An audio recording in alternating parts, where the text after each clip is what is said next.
Hey guys, this is Juan with the Cine-Men Movie Podcast, letting you know that this episode is brought to you by San Marcos Mexican Restaurant, located right here at 2301 Southwest 59th Street in Oklahoma City, Oklahoma. Don't forget they have weekday specials Monday through Friday, and don't forget to let Abel know that the Cine-Men Movie Podcast sent you in for a 10% off your order. And don't forget frozen or on the rocks Wednesday margarita. It's the perfect medicine to get you through that hump day with great food and even better customer service. It's the only restaurant of the Cine-Men Movie Podcast.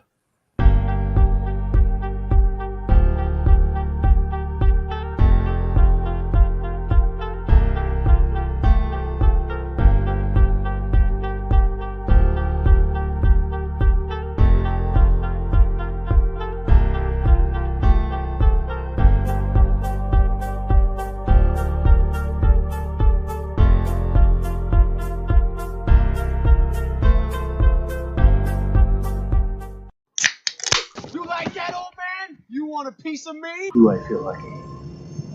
Well, do you, punk? Good morning, Vietnam! I love the smell of napalm in the morning. You're gonna need a bigger boat. I feel the need for speed. I wish I knew how to quit you. Love means never having to say you're sorry. You do? You'll shoot your eye out, kid. Happy Monday, moviegoers. Welcome to episode 203. Welcome to Nope, and welcome to the Cine-Men Movie Podcast. I'm your host, Juan, and I'm joined by the cast, the crew, the guys. Craig. Can't hear you, Craig. Zach. Hey, what's up, guys? Craig. Yo. Edward. What's up, folks? How's it going? We have Edward and his one fan right behind him. We are here Monday, brand new show. Sorry for the 7-minute delay. Technical difficulties. That's one thing you have to deal with when you're going live. But guys, it's Monday, and not only is it hotter than last week's subject matter, but it is fire today. We're talking about Nope. Craig, we'll start with you. How was your weekend? Short. Went and saw Nope with you. Had a good time. We held hands, shared popcorn. You know, real lovers date. And then I just watched a lot of movies this weekend. Movies, TV shows, just a lot of stuff.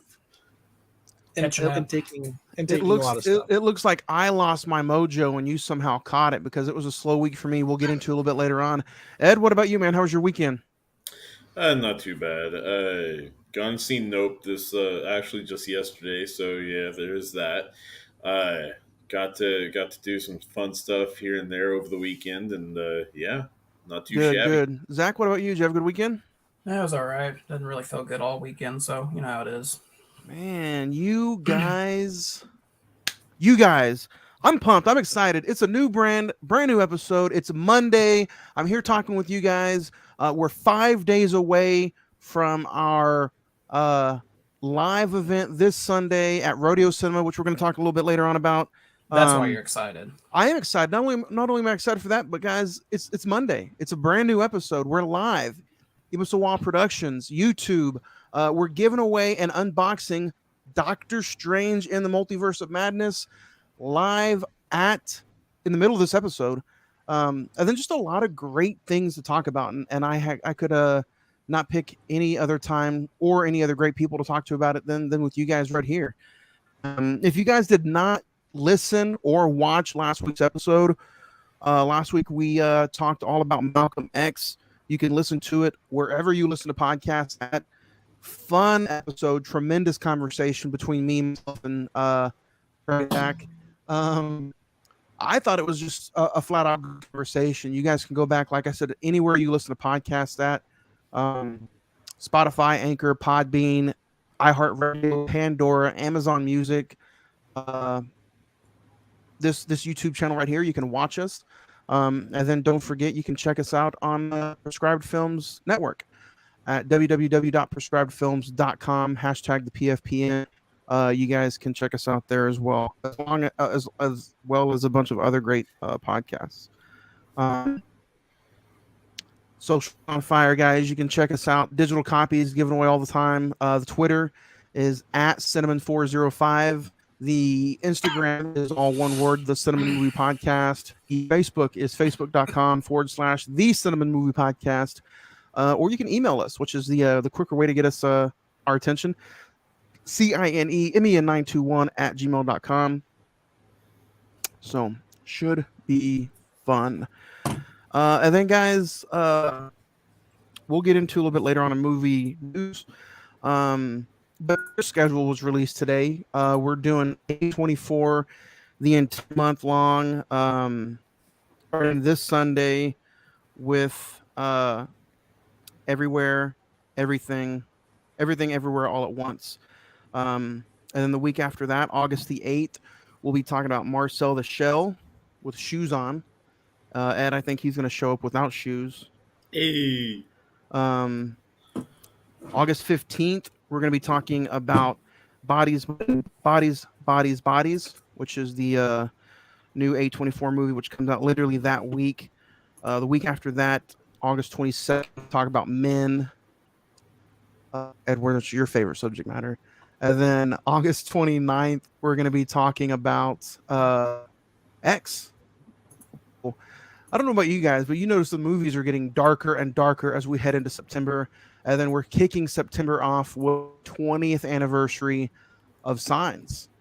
It'll be Monday. Sorry. No. Monday, August the 5th is to our 4-year anniversary. And then September 12th is going to, so should be a fun September. And those are the movies that we have for September. So be a good week, good month. I mean, good month. Good month. Yeah. I have no idea times, but I be fun. But let's get into speaking of where we're going to be at this Sunday. Let everybody know about some rodeo. Yeah, Rodeo Cinema. Like you said, Johnny, we're going to be there this coming Sunday, July the 31st, doing a live lobby show with Everything Everywhere All at Once, starting off our A24 month. Rodeo Cinema, located at 2221 Exchange Avenue, Oklahoma City, Oklahoma, located in the stockyards of Oklahoma City. If you want to go and check them out before our show, they're currently showing Elvis and today's feature of the show, Nope. So go check them out. Tell them that the Cine-Men Movie Podcast sent you, and just to support a great organization. And then a little bit later, we will be giving away a digital copy of Doctor Strange in the Multiverse of Madness, a whole almost 12 hours before a physical copy. So, but it's a girthy segment today, talking all about some movie news in this huge segment. So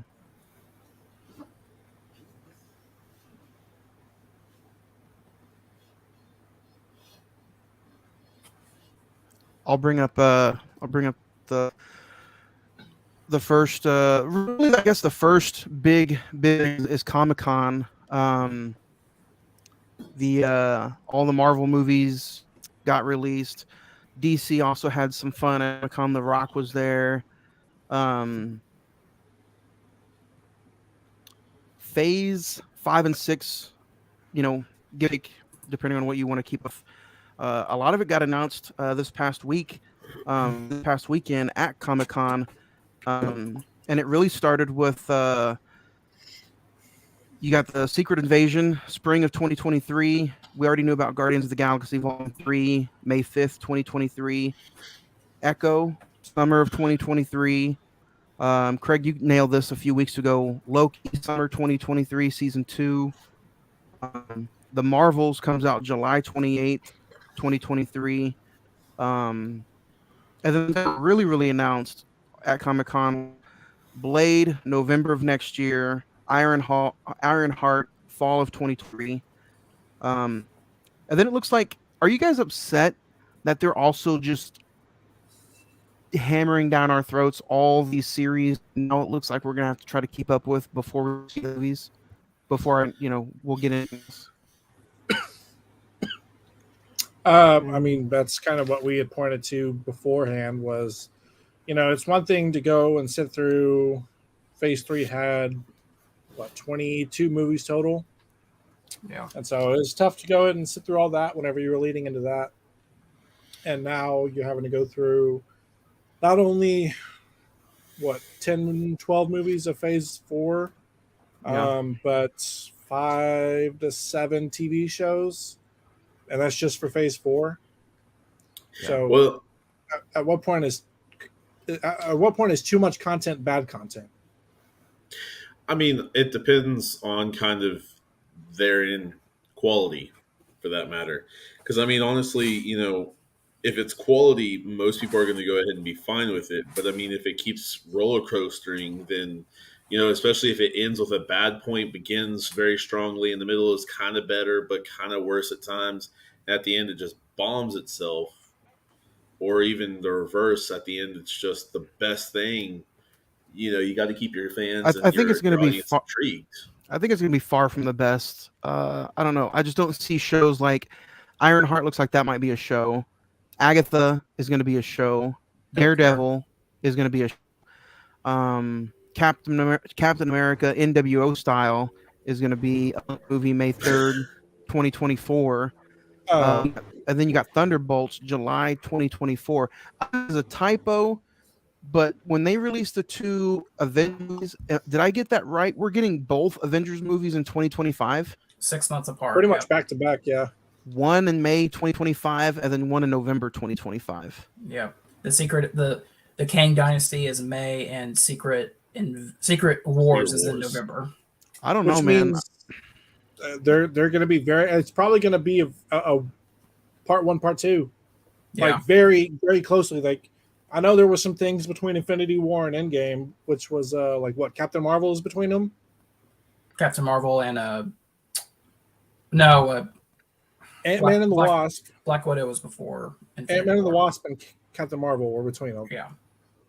I think it's just going to end and begin with Kang Dynasty and the other one. Like Edwards. Phase 6 opens with Fantastic Four. So, like Edward said, I agree. Like, if you're pushing out all content and it's good work and it's good, then pat yourself on the back. I think it's gonna be far from that. We're gonna get almost the exact same mixture last 2 years. We're gonna get some movies that are okay, and then some stuff that's just, not even good. So we'll see. I mean, again, we're going at this point, that's like 1,000+ hours of content. I mean, if we're gonna get to the point of you have to watch season 2 of Loki and episode 3 of Agatha to understand Echo because or Daredevil goes into it, then so it's going to be like, okay, this is. Or you have to watch the first 10 episodes of Daredevil and understand Blade. You're just like, how many people are really going to sign up and do that? And speaking of, here at the Pie, I like to bring like not only good news and good, not only like good news and Marvel news, but we're also going to just talk about stuff that maybe people out there haven't heard of because they don't live in Oklahoma. The Summer Heat has defeated Sylvester Stallone. I don't know if you guys know this, but Sylvester Stallone has been like a little worn down because the Heat has just knocked him out. KO. You guys heard about that? I did not hear about that. No, but I can imagine because it is brutal right now. 103, 102. Yeah. So I mean, yeah, it's rough out there. Literally seeing the video of a guy cooking an egg in a frying pan on the street. So there's that.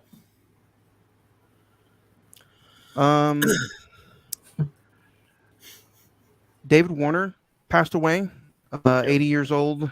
Also, Paul Serrano passed away as well at 83. Two great legends in their time. David Warner has been in movies like Tron, Titanic, bunch of other movies as well. What about the Black Panther trailer, guys? You guys check out the Black Panther trailer? Yep. Yeah, Oh, yeah. That's going to be the only one that I watch. It was enough for me. Yeah. Saw the little Ironheart teaser, saw Namor, saw the Black Panther suit, whoever Yeah. it's going to be. That's all I need to see. I don't need to see anything else. Little short and sweet there, Zach. Are you good? Did you appreciate the Black Panther trailer? Yeah. I mean, like Craig said, that's all. I mean, it's kind of like the first trailer for Nope. That's all I need to see. You know, it truly, you're paying respect to Chadwick Boseman and then kind of setting up the next phase of Wakanda. So, I mean, that's pretty much what this movie's job is supposed to do anyway. So, Yeah, leads you on just enough to keep you interested. I mean, they're wrong. Hopefully, they're going to keep hiding, you know, the beef of what's going on, as well as what has or who has taken over as the Panther, for that matter. And we can go from there. Because honestly, like I said, I'm still on my thoughts from a while back, but we'll see. We'll see. Yeah, and I mean, you can kind of narrow it down. Yeah. You see, Winston Duke's character. You see him out of, in his normal get up that he was during the first movie. right. You see, Ironheart being introduced, and she's in red, so you can kind of almost immediately point to, hey, that's Riri Williams. That's who that's going to be. But at the end, you see the Black Panther suit, and it's real slim, which makes you think that it's going to be Shuri. Yeah. And I'm still pretty sure it's her, just because of comics and all that stuff like that. But I mean, they could twist her around and go from there. So we'll see. We were, I was talking about it at work with some of my coworkers, and one of them had a theory about what if, I don't think they're going to do this, but what if they actually use Chadwick Boseman in the suit, like they just keep him covered in the entire get up in the outfit, and they use just recycled dialogue and everything, and then that way he could still be in the movie and still play T'Challa, but we don't actually physically see him. Well, I mean, I don't think. I mean, I'm assuming that they would have to get permission from his family to do that, which I mean, I don't. not really for the character, because they own the rights to the suit, T'Challa, Right. all that stuff. But if they took off the mask, they would have to. Right. But Then if he's completely covered, then it wouldn't be a problem. Yeah, And I hope, because to me that would feel like it cheapens his legacy. And that's why I don't think he's gonna do. I don't think they're gonna do that. Like, there's clearly that scene in the trailer where he's like memorialized on the wall, so you can, I don't think they would go that far. Yeah, and I think that's what the scene where they're all in white. I think that's them going up to Funeral be scene. like a funeral scene right at the beginning. Yeah. And then maybe something is said to his mom, and that's why when she comes out, she's like, "I've given you everything." She addresses the Including my family. world. Yeah. And I think that's just kind of how that's going to go. But as far as the story with Namor and everything that goes on with that, I'm not sure if somebody else is going to pop up, because is Namor historically a bad character? I think so. Yeah. I think he's kind of like a bad version of Conquistador Aquaman type? or something. Yeah. Or not but a Aztec warrior. Yeah. I don't know. Regardless, that's all I want to see. I don't want to see any other. And I know they're going to show plenty of stuff during like the first weekend of football. What is that? Labor Day weekend. They're going to. I think so. They're going to show a lot of stuff for that. Maybe Ant-Man and the Wasp might get a little teaser. Yeah. I don't want it. I don't want to see anything more, because, I mean, It showed away every, mystery. yeah, it shows everything you need to see. Yeah. With that. It lifts the shroud. When they basically announced the entire rest of the, I guess this is the multiverse saga now. Like the Infinity Saga was the first 3 phases. Is that too much? I mean, that's an incredibly amount of content. I mean, I think all of us are willing to watch a good majority of it, but some of the stuff like Echo, Agatha, a couple other ones, I'm just like, I don't care, So, are you asking if it's too much content, or if it's too much to say, hey, we're making this, by the way? A little bit of both. It's like, is it too much to say, Sure. hey, we got all this content, it's all going to be made, even though Because some of it is lukewarm. Let's be honest. If She-Hulk comes out and looks the way it does in this trailer, it's gonna be dog shit. Hulk looked trash. She-Hulk looked trash. I don't care about the story or the plot. If you're gonna cheapen out on these TV shows, I do not want them. Mm-hmm. Because if you're gonna put out this content and connect the shows to the movies, they need to have the same, maybe a little bit less, but they need to have the same production quality. Period. Will not look like a Wish version. They need to look like, okay, this is a like you just said, a smaller production. Simple as that, because it's going to be episode by episode. We're not trying to spend $600 million over this whole episode or over this whole series. Exactly. We're trying to spend, maybe 80 million or 120 right, million. They're trying to get all this content and the smaller stuff, which I understand. But at the same time, you don't want to be putting out products that's going to dampen. Like, that's like saying every Friday you can come to a steakhouse and get our best steak, but during the week we're only going to give you the bad portions. You know what I mean? Yeah. The giblets. Yeah. I don't want to come Monday or Tuesday when I'm wanting to get something and get something bad and just have to wait until Friday. You need to have the good product all the time. Well, and I think my other problem is like, not really a problem, but more of a nitpick, is like, during the first three phases, the first three phases of the MCU, these were like events. Yes. It's almost like we had everything leading up to the Avengers, everything leading up to Age of Ultron, Infinity War, Endgame. We had big end cappers for these phases. Black Panther, Wakanda Forever, that's going to be a huge movie. I think that's appropriate to end phase 4. But all these other, if you look back at the incomplete phase 4, with the exception of maybe Thor: Love and Thunder and No Way Home, I haven't not had the interest to rewatch them. Wasted phase. Yeah. And I agree with you, Zach. Like, it's when Thor: Love and Thunder came out, I was anticipating that. Mm-hmm. But it came up so quick that I was like, I've had all these TV shows, I've had everything else. It's like, yeah, the anticipation was still there. But at the end of the day, when I watched it, I was just like, man, that's a good movie. I liked it. But there wasn't that build up like when you were waiting to go see the time between Infinity War and Endgame. You're just like, I cannot wait to see what happens next. Well, not even that, just leading up. Like, from Civil War on, you knew you were getting something big coming. Yeah. And it may be the fact that we just don't know what that big thing is. And that's why we're kind of like, oh, okay. But maybe when they talk about it and they show us what the next big thing is, which I presume is Kang, due to Avengers. Yeah, I got to see a little bit more of where we're going with this stuff. See, one thing with the Thor: Love and Thunder that I think they could have done better.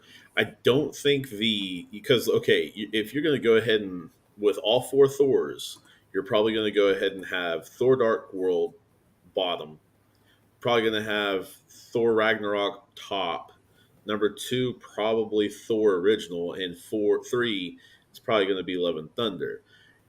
To me, Natalie Portman and Chris Hemsworth just aren't the greatest together, and it's not saying bad about either one of them. I just don't think that it was great. The first one was good just because it was new, fresh, and like, oh, okay, cool, let's see. And the second one was just like, okay, cool, but the love, are they, aren't they kind of thing is kind of like, I just think to where like once what forgive me because what was the one villain or not villain but the one other Thor character, the alien dude, the one that held the ether, the Dark Elves? Do what? The Dark Elves? No, it's one that you were thinking might be in it. Jesus Christ, I forget the name of him. But, I mean, if he had a different partner, I think it would have been better. But, yeah, I mean, I just don't think Mighty Thor was a big payoff in that sense.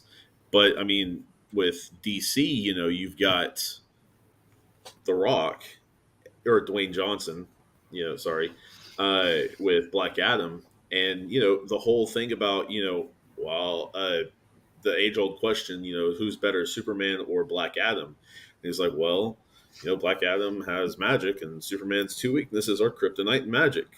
He's like, I have one of them basically, so I don't know. He's like, Superman's still at the top. Well, and that was the big thing with DC was they released the trailer to Shazam: Fury of the Gods and had like a little panel with Dwayne Johnson for Black Adam. So I think that was the only new that Sandman thing that's on Netflix. Is that, I don't think that's part of the DCEU, but I don't even know what that is. Like, people have been hyping that up for like the last couple months. I think that would be Darth Vader / Anakin's downfall. Oh, okay. Does that go back to the Obi-Wan conversation? DC looks good where they're heading. Yeah. I mean, they're just having personnel problems, really. Not even that. I just think they need somebody to give them direction, not just say, "Hey, here's a movie, make this movie." Like, you don't have to sit there and make an Avengers level film at the start. You can just sit there and be like, "Hey, make this film, but we might want to add this person into it so they can kind of lead into something else."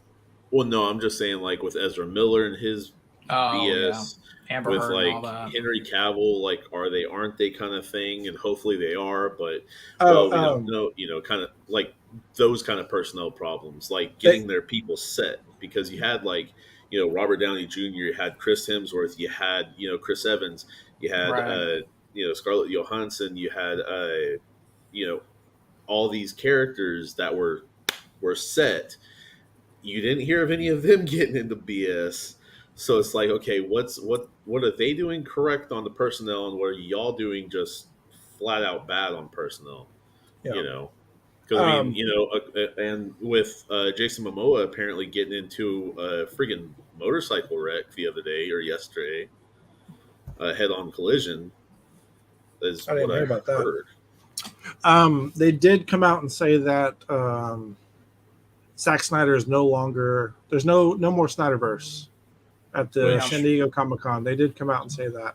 Which, I mean, I think we all assumed when the Snyder Cut came out, that was going to be the end of that. So, Yeah.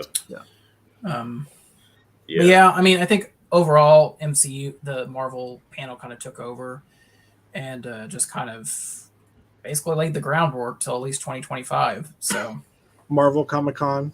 Yeah, basically. Pretty much. Everybody else is just there. So again, going into box office, Jordan Peele's third consecutive movie topping out at number 1 at the box office. Yeah. You surprised? You kind of expecting it? Yeah, expected. I was expecting it, and I mean, to be honest, they said this is the highest grossing film since the highest grossing original idea since his last film, Us, in 2019, which is ironic. But I mean, I think that just kind of shows people are excited. They want original content, whether it be Jordan Peele, Tarantino, whatever it is. They just want something different. He brings ideas that are original as well as fresh. So I mean, I mean, don't get me wrong, like Alien movie, not fresh, like been around for a long, long time. But how he has done it, we'll get into it later, fresh. It's a different take, different mindset, all good.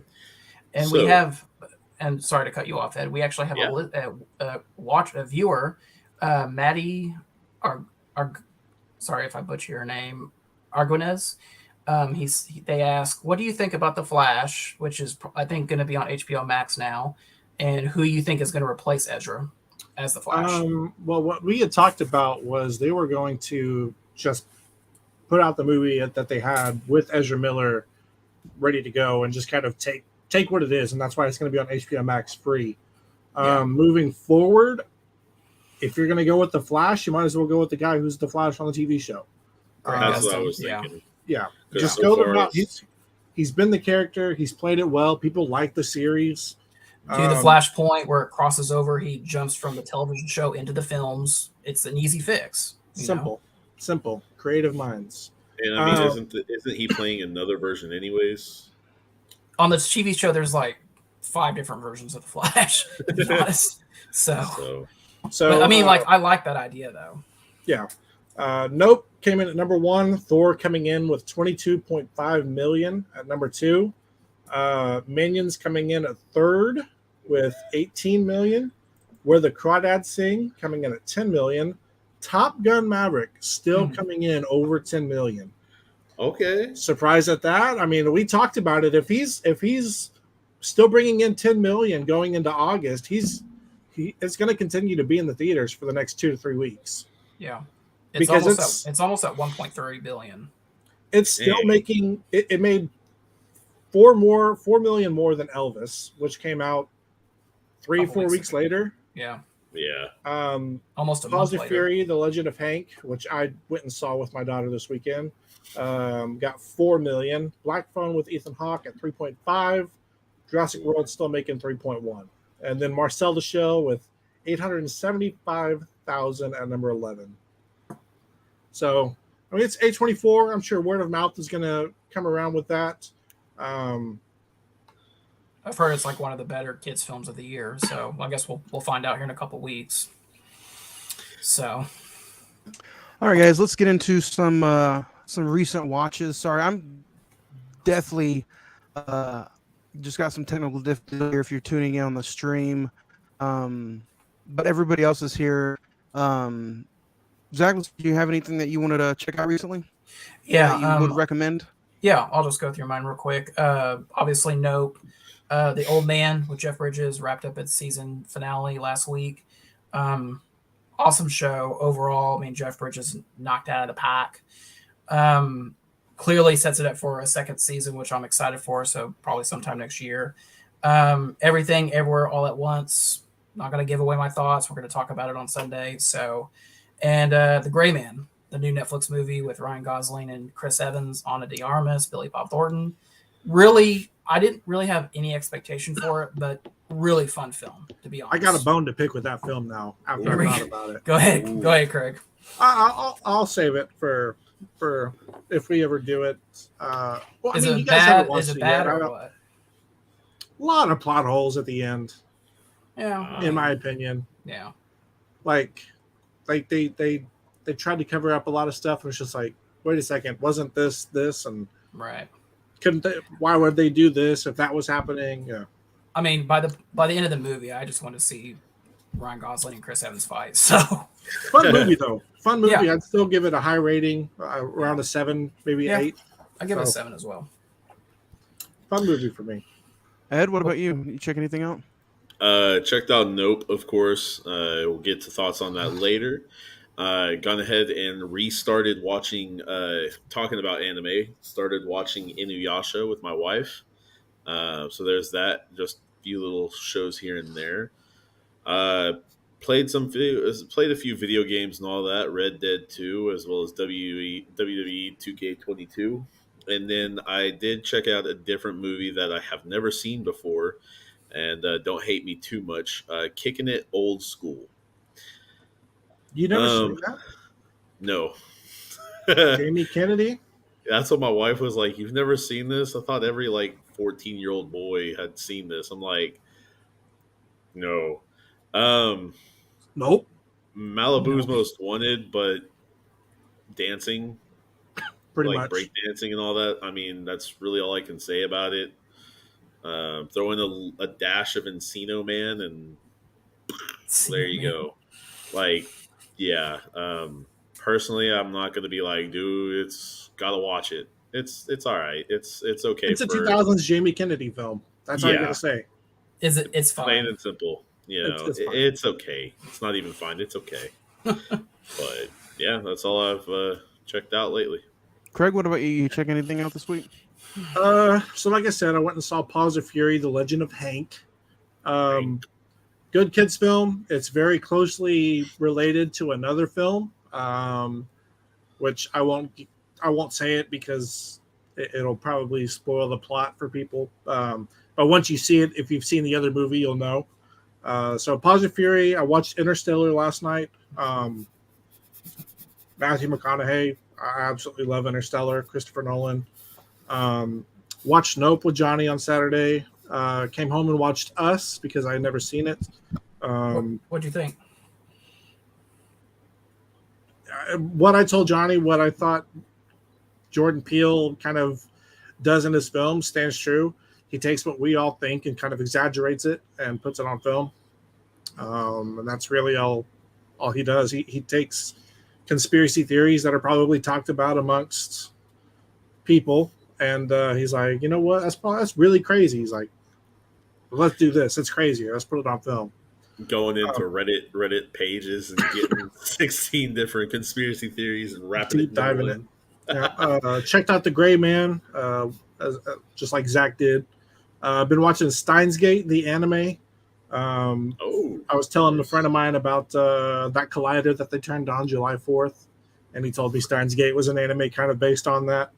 And then just kind of peeked on everything with the San Diego Comic-Con, all the trailers, all the talk about it, and then college football recruiting. So busy weekend for me, on Twitter a lot. So that's it. It was kind of a slow week for me. If I had to recommend anything, I mean, I'll go through what I checked out. I checked out the Wit, very recent episode of 14th UHD. I got to finally watch Raging Bull on 4K from the Criterion Collection. Amazing movie, by the way. If you guys haven't checked it out, I recommend that movie. It's a good transfer. Really good transfer. Real good. Dope, of course. Devil in a Blue. I've never heard of this Denzel movie. At Criterion. Checked it out, and it was honestly really good. If you like suspenseful, whodunit killer kind of movie, I'd recommend it. You've seen Raging Bull, scene where Robert De Niro sits in the mirror and he rehearses a scene on the waterfront with Marlon Brando. Mm-hmm. And that made me want to go out and get on the waterfront with Marlon Brando. So I did that, and that was a movie, 1954, I believe. And appreciate this. There is a interview of Martin Scorsese, and where Martin Scorsese is interviewed about the movie, and he is just it's really great. Film fan, and if you're just a huge movie fan, I recommend checking that out. On the Waterfront is actually on AX. And then I checked out Infinite Storm with Knots. That's all I gotta say. Not very good movie. The pacing is super slow. Plot twist at the end. It was not so fun movie. Not so fun. So, but yeah, those launches. If anybody else has any that you guys can email us at men910@gmail.com. So this episode, guys, is also brought to you by CDR Electronics, located right here at 1604 West I-240 Service Road in Oklahoma City, Oklahoma. Check them out as they have all your electronic needs: AirPods, games, video game systems, computers, monitors, movies, anything you need, chargers, phones. They will hook you up, and also let know that the Cine-Men Movie Podcast sent you, and well, we'll send them that way. We're also going to talk about the truth of Nope. Ain't that right? Yes. The truth. I don't know if you handle the truth. Craig, can you handle the truth? So it is the truth of Nope. You want answers? I think I'm entitled. You want answers? I want the truth! You can't handle the truth! Zach, you got some truth facts about Nope that we have not known about. Absolutely. Hey, Nick, what's going on? Hey. Special guest time. Hopping in, sitting right here in between. Nick, welcome to the show. How are you doing? Did everyone new order there? I don't know. You want to fix it up one? Ed does not care who he's on top of. I'll just let you know. Hey man, all I know is that's an awesome banner back there. Halloween, I like it. It's actually a blanket. I was waiting for the spot me, and I was like, "Oh, sponsor." Oh, I gotta hold up a bit. I'm sorry. It's just funny that he's like the blanket. That's not a poster. Hey. So it's a blanket. But yeah, Nick, welcome to the show. Who's tuning in. This is a 4K bad game that you guys can check out every Wednesday on Friday the 14th HD or Friday the 13th. Zach's some truth about no spill that truth on. All right. So, number one, despite being featured prominently in the film, Fry's Electronics went out of business prior to the film's release in real life. One of the lead roles was offered to Jesse Plemons, but had to turn it down due to scheduling conflicts with his movie Killers of the Flower Moon, which he's currently filming here in Oklahoma, which was shooting at the same time. Gordy, the chimpanzee, is not the first mocap simian portrayed by Terry Notary. He previously portrayed Rocket in the rebooted Planet of the Apes trilogy. And Kiki Palmer's introductory scene in which her character M delivers her energetic and fast-talking monologue about her family during a safety meeting on the film set took 14 takes to shoot, and Jordan Peele described each one of them as, quote, very wildly different. And that is the truth about Nope. Truth about Nope. Interesting. Nick, have you we'll go back a step. Have you checked out anything recently that you'd recommend to any of us out here? Recently, I recently picked up Good Burger, but I haven't seen that yet. Not in a long while. That a steelbook copy. Did you get it at Target? I actually got it on Amazon. There you go. Yeah, but I was actually I finally getting around to watch Licorice Pizza. I don't know. Is that? Yeah, what do you I don't know think? what that is. What do you think about it? I haven't finished watching it. I was pretty late on last night, so I was like, I'll finish the next day. But I guess I'm enjoying it so far. It's always like one of those I have mixed signals in the first watch of every single movie. Yeah. I'm technical difficulties, so if I put it out, I'm sorry, but I let people know that Licorice Pizza is like anchovies on your pizza. It's acquired taste. You're either gonna like it, or you're either gonna love it or you're gonna hate it. I don't know if Licorice Pizza gets in between anywhere. It's definitely one of those movies that's just an acquired taste. I watched it, super hype about it, and it was, at the end of the day, I had to use Zach's line that it's fine because I wasn't in love with it, even though I like a lot of his other movies. Paul Thomas Anderson, yeah. Nice. And almost I'm getting to our next episode's movie. Haven't quite checked it out yet, but which is Antichrist. The Antichrist does I think we'll be talking about that on the 7th at 8 p.m. I'm honestly excited. I haven't seen it in a while, but I'm super excited about it. With Zach, just because of us saying the word Antichrist. Yeah, well, good luck, Nick. That's all I'll say about it. Did you ever check it out? Ever already check it out? Did you already check it out, Nick? Oh, I mean, no, not yet. I was holding off. Holding off. Holding off as long as I could. I'll wait last hour. Watching it through your fingers. What you better about get you? the popcorn. Be ready for it. Zach watched it all the way through, didn't you? I watched it all the way through, and it's hour and 40 minutes of my life I'll never get back. It's not that bad. That's what my mom said with Napoleon Dynamite. Yeah, that's the same comparison. Right, They're very similar. Before we do the rest of the show, I think I will do everybody a favor who's been waiting. And if you post on the social media, you know that I'm giving away a digital copy of Doctor Strange in the Multiverse. I can't wait anymore. I've waited almost an hour. So for those of you that tuned in just for this, just kidding. You're gonna have to wait till the end of the episode. Damn it. Nick, No, Nick we're gonna on just to get through.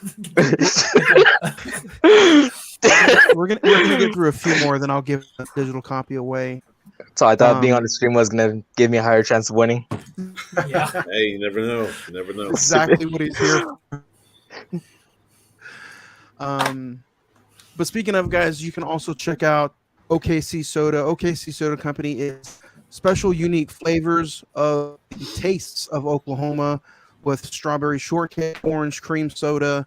It's the craft company of Oklahoma with unique flavors. If you want to try them out, come to Radio Cinema this Sunday, and we'll have a whole nother case of OKC soda right there in person. You guys can try it out on the rocks. It'll be in the ice chest, so you guys can have some for free. OKC Soda Company. Again, it's a beverage of the Cinnamon Movie Podcast, and you can try this freaking Sunday. So why not come hang out with Ed and have a soda on him? Maybe Save maybe me. Not maybe- on him. Hold on, I was gonna say maybe we'll get some body shots off of him. Oh my god. Need a little donation? Okay. Yeah. So y'all guys gotta really send me some of that soda. You try it. Come get a body shot. You'll get the Ed flavored you'll get the saltiness flavor. The salty frog. The salty frog. But no, I'm not gonna have anybody wait. We're gonna get ready to get into the top 5 with one of our most sacred and deared segments to all of our young little hearts. And then we'll get ready to give away the Doctor Strange Moment of Madness.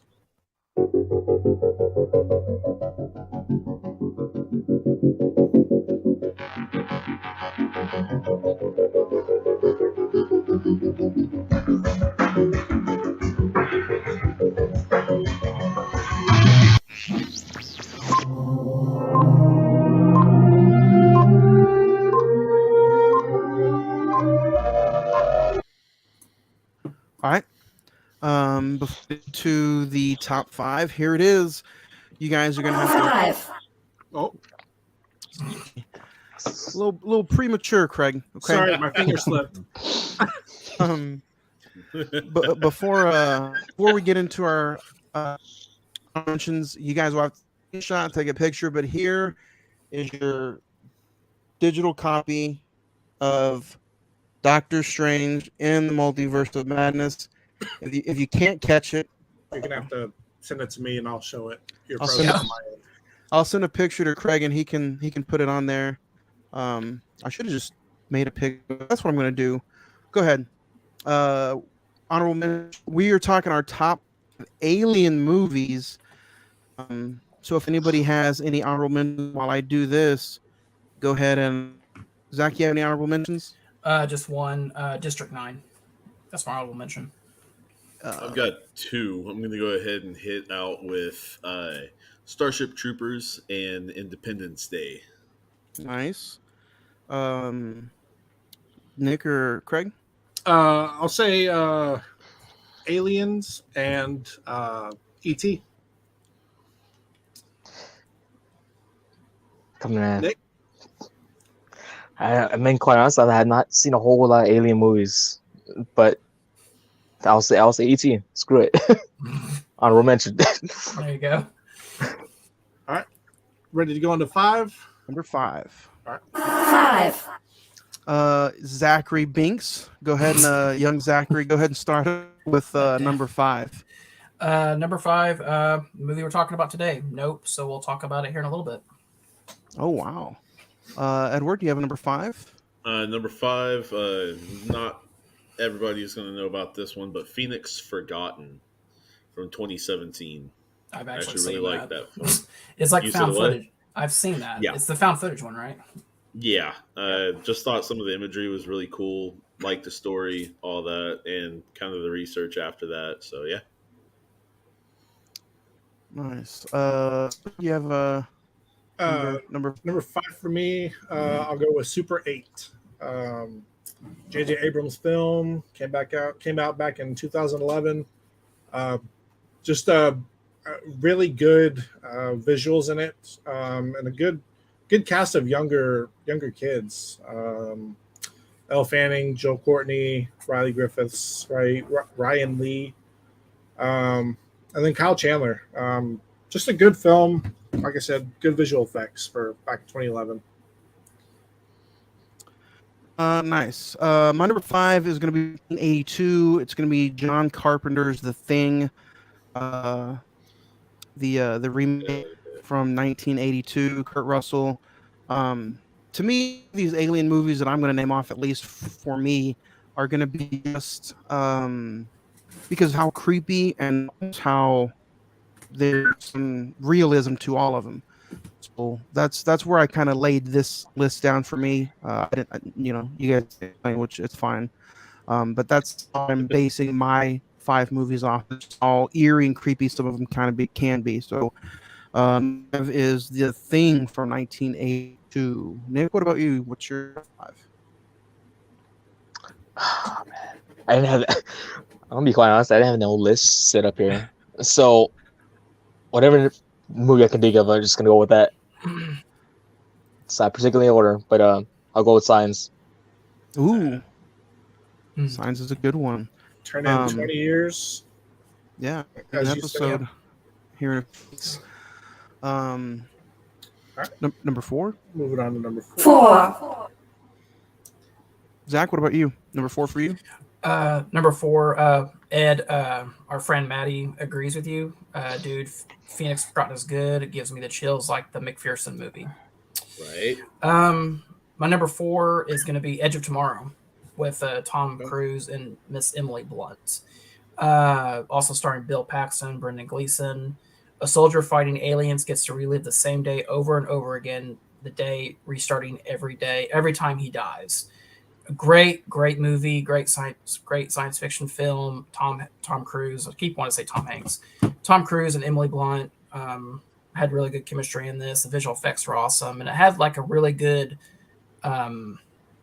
twist that I didn't see coming by the time you get to the end of the movie. So I thought it worked on cylinders for me. So number 4 is Edge of Tomorrow. All right, Ed.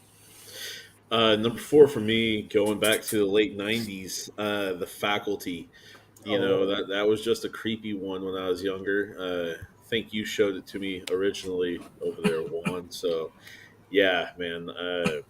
Every now and then, like to go revisit this movie just for nostalgia, but as well as sometimes I'll catch something I didn't really see or catch the previous, encounters. So, yeah. I can't watch that anymore with Lord of the Rings coming out. Number 4 for me is going to be the movie we're talking about today. Nope. So Wow, Nope. There Getting you a go. lot of love on people's. 4 for me is going to be War of the Worlds 2005 with Tom Cruise. Just of how again the badassery of Tom Cruise, Dakota Fanning, Tim Robbins. I never really noticed creepy and how real this can be until we did an episode on a few years back. But I didn't really appreciate it until that view. So kind of just snuck up on me into this list, and I was like, I think if aliens did try to do something to this planet, I would want Tom Cruise to rescue me. So Tom Cruise. that's any time. Tom Cruise is on this list. So number 4 for me is War of the Worlds. Nick, do you want to try to put in a Throwing it around the oh man. I'll go ahead and throw in Faculty also. I recently reviewed that movie, I think like a year ago. Could be wrong on that. What was it? The Faculty. The Faculty. Oh, Yeah. yeah. I think it was Young about a year Elijah ago when Wood. you guys did that. Yeah. Elijah Wood. Number 3 is what we're starting. 3. Zach, number 3. Number 3 is probably going to be one that people have really forgotten on, just because you really don't think of it as an alien movie. But you kind of, by the end of the film, you kind of get something that you weren't really expecting. Number 3 is 10 Cloverfield Lane with John Goodman and Mary Elizabeth Winstead.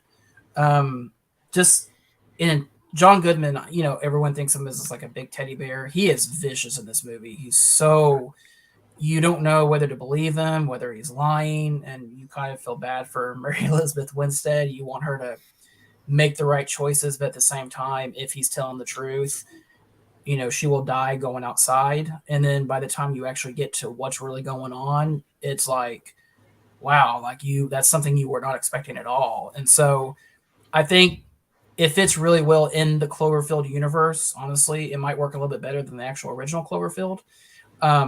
But to me, I thought it was a really fun theater experience. So number 3 is 10 Cloverfield Lane. I need to rewatch that. It's been a while since I've seen it. Yeah. Number 3 for you, Ed? Number 3 for me, I'm going to go ahead and hit one that I really, really like this director as an actor and as director for that matter and writer. A Quiet Place, man. John Krasinski, I think, hit it out of the park just like Jordan Peele does. I mean, honestly, I'm excited for any work he has coming up anytime soon, for that matter. So yeah, Quiet Place. Nice. Craig, for you? Number 3 for me is going to be technically when I looked up the list for alien films, this showed up on there. So if it's not, I'll use another movie. But I'm going to go with Pacific Rim. Oh yeah. All the kaijus coming out of the portal and whatnot. Technically, they're aliens because they're not from Earth, so kind of works out. Big ass robots fighting big ass monsters. What more do you need? Gundam Wing versus Godzilla. Yeah, it's a fun watch. The first one's better than the second one, obviously, in my opinion. But a great film nonetheless. So it's my number 3. Nice. Number 3 for me is going to be a classic.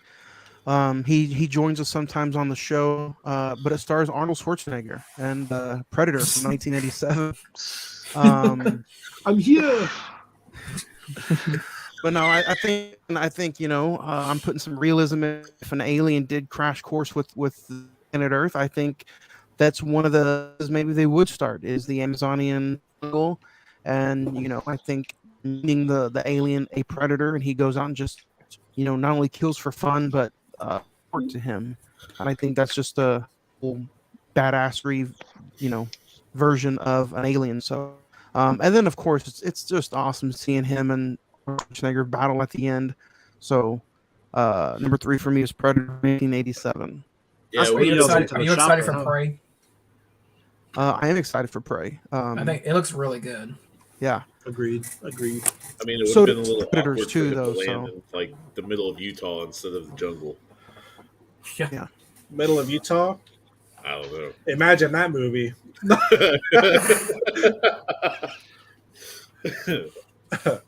Nick, number 3 for you.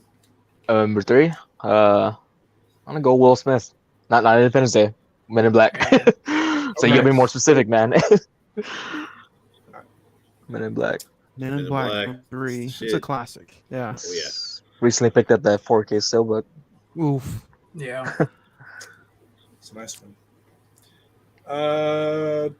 2, Number 2, Zach.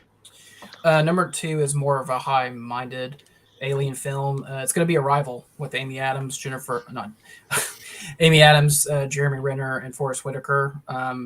Directed by Denis Villeneuve, who directed Dune. Truly, I think the great thing about alien films is that there's always different interpretations of if extraterrestrials came to this planet, what was going to happen, whether it be destructive, the nice aliens, whatever.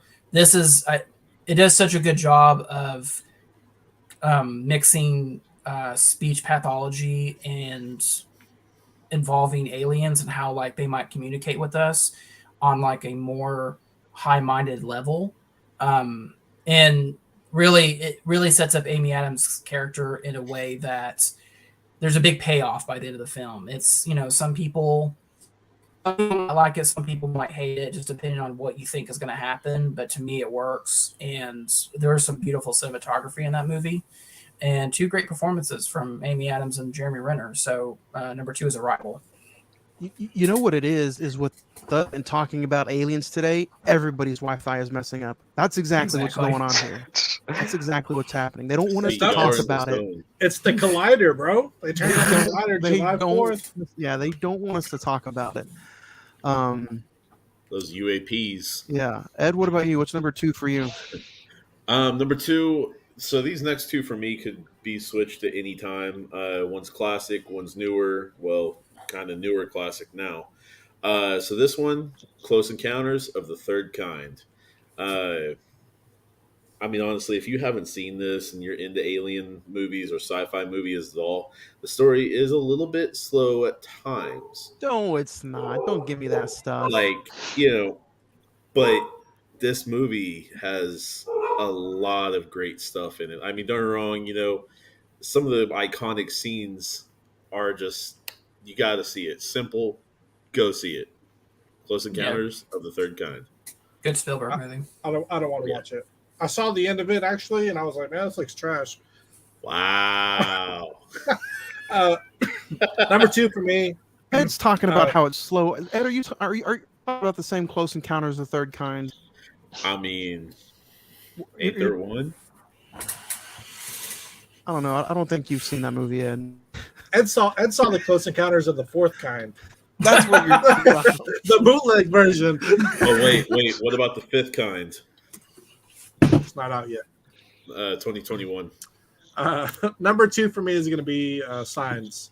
One of the first kind of alien movies that just absolutely freaked me out. Behind. When that alien walks by on the videotape at the birthday party, just was like, at that point, I knew aliens were real. 10 hats. I keep glasses of water all around my house now. It's a lifestyle. So Well, number 2 for me. Craig, you live right. Craig, you live right outside a cornfield, so you know. I don't live. It's not a cornfield. It's definitely a forest. I got snakes and rabbits and. I mean, Craig, don't get me wrong. that's the scariest thing. You just have to realize that Zach now knows where you live. that To white me, van, literally, yeah. the scariest thing in that entire movie is when the little girl comes up and is like, "There's a monster outside my room. Can I get a glass of water?" I'm like, bruh. But you need water What? for a little girl? She knows. Right. Like, she's like, bruh, I need my weapon. Let's go. I mean, it's just. Sorry. You guys The need movie to in talk about itself- Signs. We are talking about it pretty soon. All right. Yeah. Oh, Move yeah. along. Number 2 for me is going to be Under the Skin. A24 movie. Scarlett Johansson. Jonathan Glazer directed it. The thing that is so creepy about this movie is, Craig, you mentioned it a few weeks ago when we were talking about Independence, is that if you think there are aliens out there, they are more likely to able to get under our skin and look just like us. And that's what this creepy alien does in this movie. She looks just like a normal human being. She feeds off of her prey, and she can feed uses off the me. she uses the process of her self-discovery in order to try to live amongst us. But it's one of those movies that just plays with your mind. It's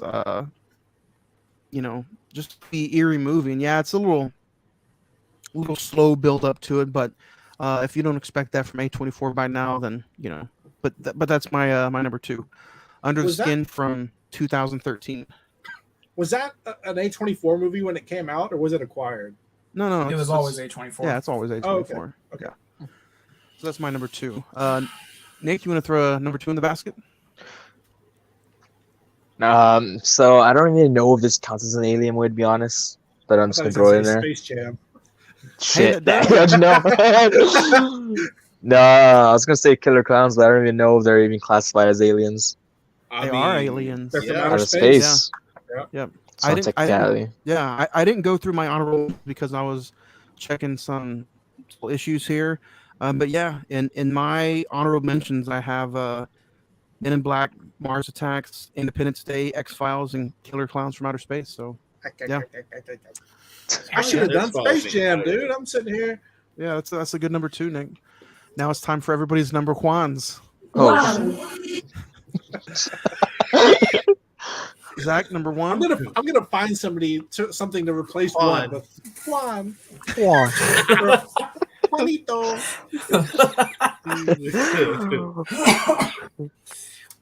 Number one, I think pretty much everyone's mentioned it at some point. We're talking about it here in a couple weeks. Signs. I mean, arguably one of my favorite films growing up, and it'll be a fun conversation because I think everyone's looking forward to talking about it. So, Johnny, stop it. Ed, what's your number 2? for you? I mean, number 1. I'm sorry. I'm mixing with you, man. Signs. Same thing with Craig. You know, as soon as that birthday party happened, nah, I was like, this is BS. That thing's real, and it's gonna come and get me tonight. I'm like 11 years old, scared out of my mind. I'm like, yo, why? So yeah. His dad was like, "Why are you going through all this tinfoil?" Every Friday night, having to get more tinfoil. I see. We had to put it back onto the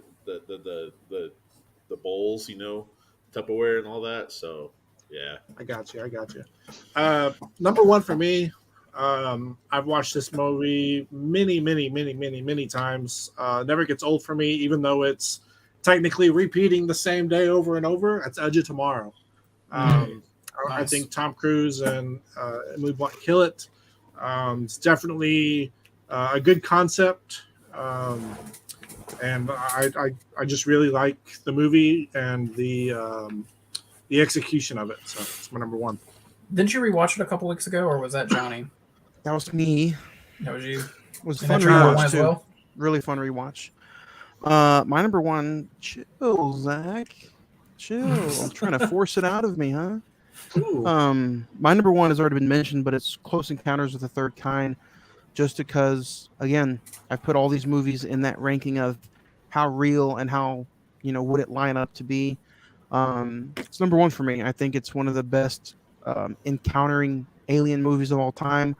And I appreciate, even though it hasn't been mentioned yet, but I do appreciate how we kind of steered away from mentioning any of the alien movies 1 through 4, just because I think that's just I think that would almost be almost all of our number 1s because of how precious that very first alien film is. But I tried to think outside the box a little bit, and I really wanted to put Alien from 1979 up there. But if I had to do a 1A, 1B, it would be Close Encounters of the Third Kind and then Alien. So No, I just think that movie's terrible. wow, let me cut, just let me cut, kidding. let me cut him from the stream. Chill. Nick, you want to finish us off? Alrighty. I'm gonna go with the Thing. John Carpenter's The Thing. But what would your opinion be like if I said Paul? Also, bit. Paul, hey. Your number 1, Paul. There it is. Paul is classic. I think What that's he's- an underrated, Very underappreciated film. Yeah. Seth Rogen. Seth Rogen kills it as Paul. That's a movie that honestly doesn't get enough limelight. And honestly, when I was looking up alien encountering films, if I would have even glanced at that, I would have included it because Paul is just such a fun ride. And everybody forgets about Jason Bateman in the movie. Jason Bateman to me is one of the best characters in the entire movie. It's been so long since I've watched it. I think there was some controversial stuff the first time I watched it. I don't remember the movie, but I remember seeing something in the movie. I was like, it's kind of weird to me, but maybe I'm just not remembering it right. But I think that would be a good rewatch for this week. Yeah, real good.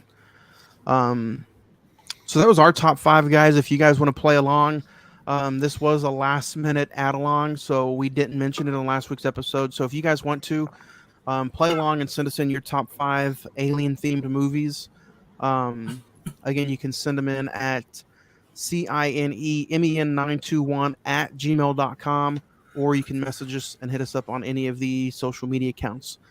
But now I'm gonna go ahead and put it up there for just about maybe 30 seconds. Other than that, we're gonna move on with the show. So here is the digital copy. Well, that wasn't that's not very good anyway, but you can still see. You can make it out. Yeah, you can The make it out. important part is there. The important part is there. That's exactly right. I'll. You want me to read it out loud? Yeah, go ahead and read it out loud.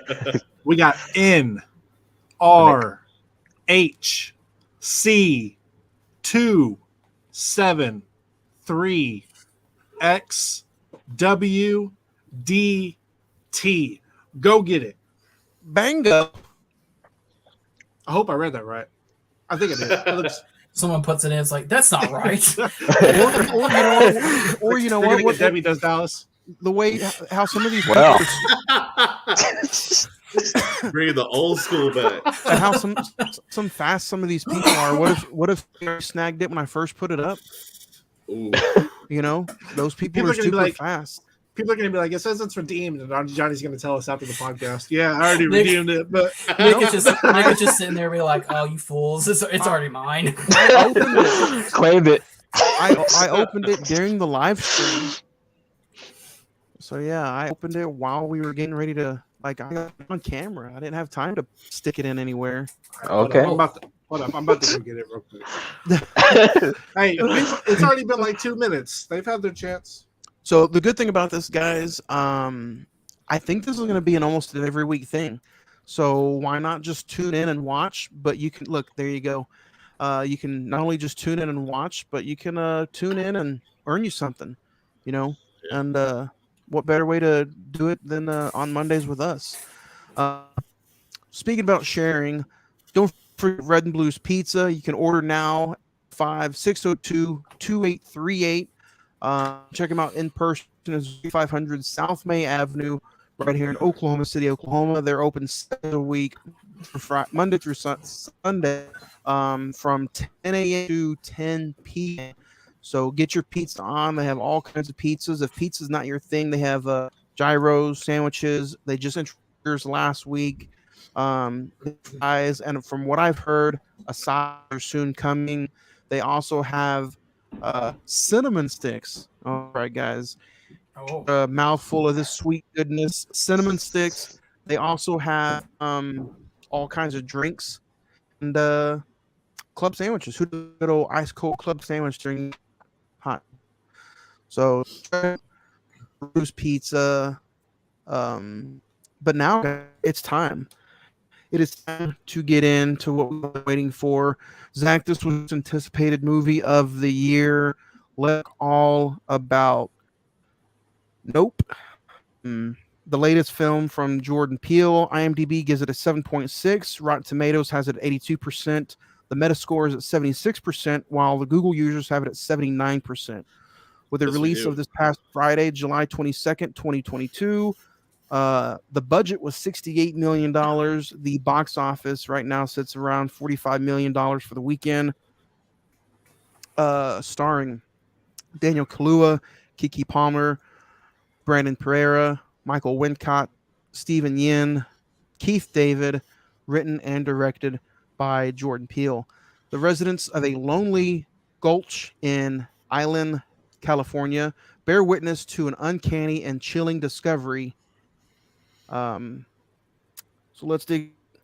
Obviously, this was a watch for all. I don't know if anybody got to go see it twice this week. I did not. I definitely will be checking it out this weekend. A few short. We'll start off with what did you think as soon as you walked? With me? Yeah, Zach, what'd you think when you? Yeah, like I said, like Johnny said, this is my most anticipated for the good chunk of the year. Without really getting into specifics yet, I really think this is a good movie. I think that there are some things that don't really add up a lot, but in the moment watching it, I really, really enjoyed this movie.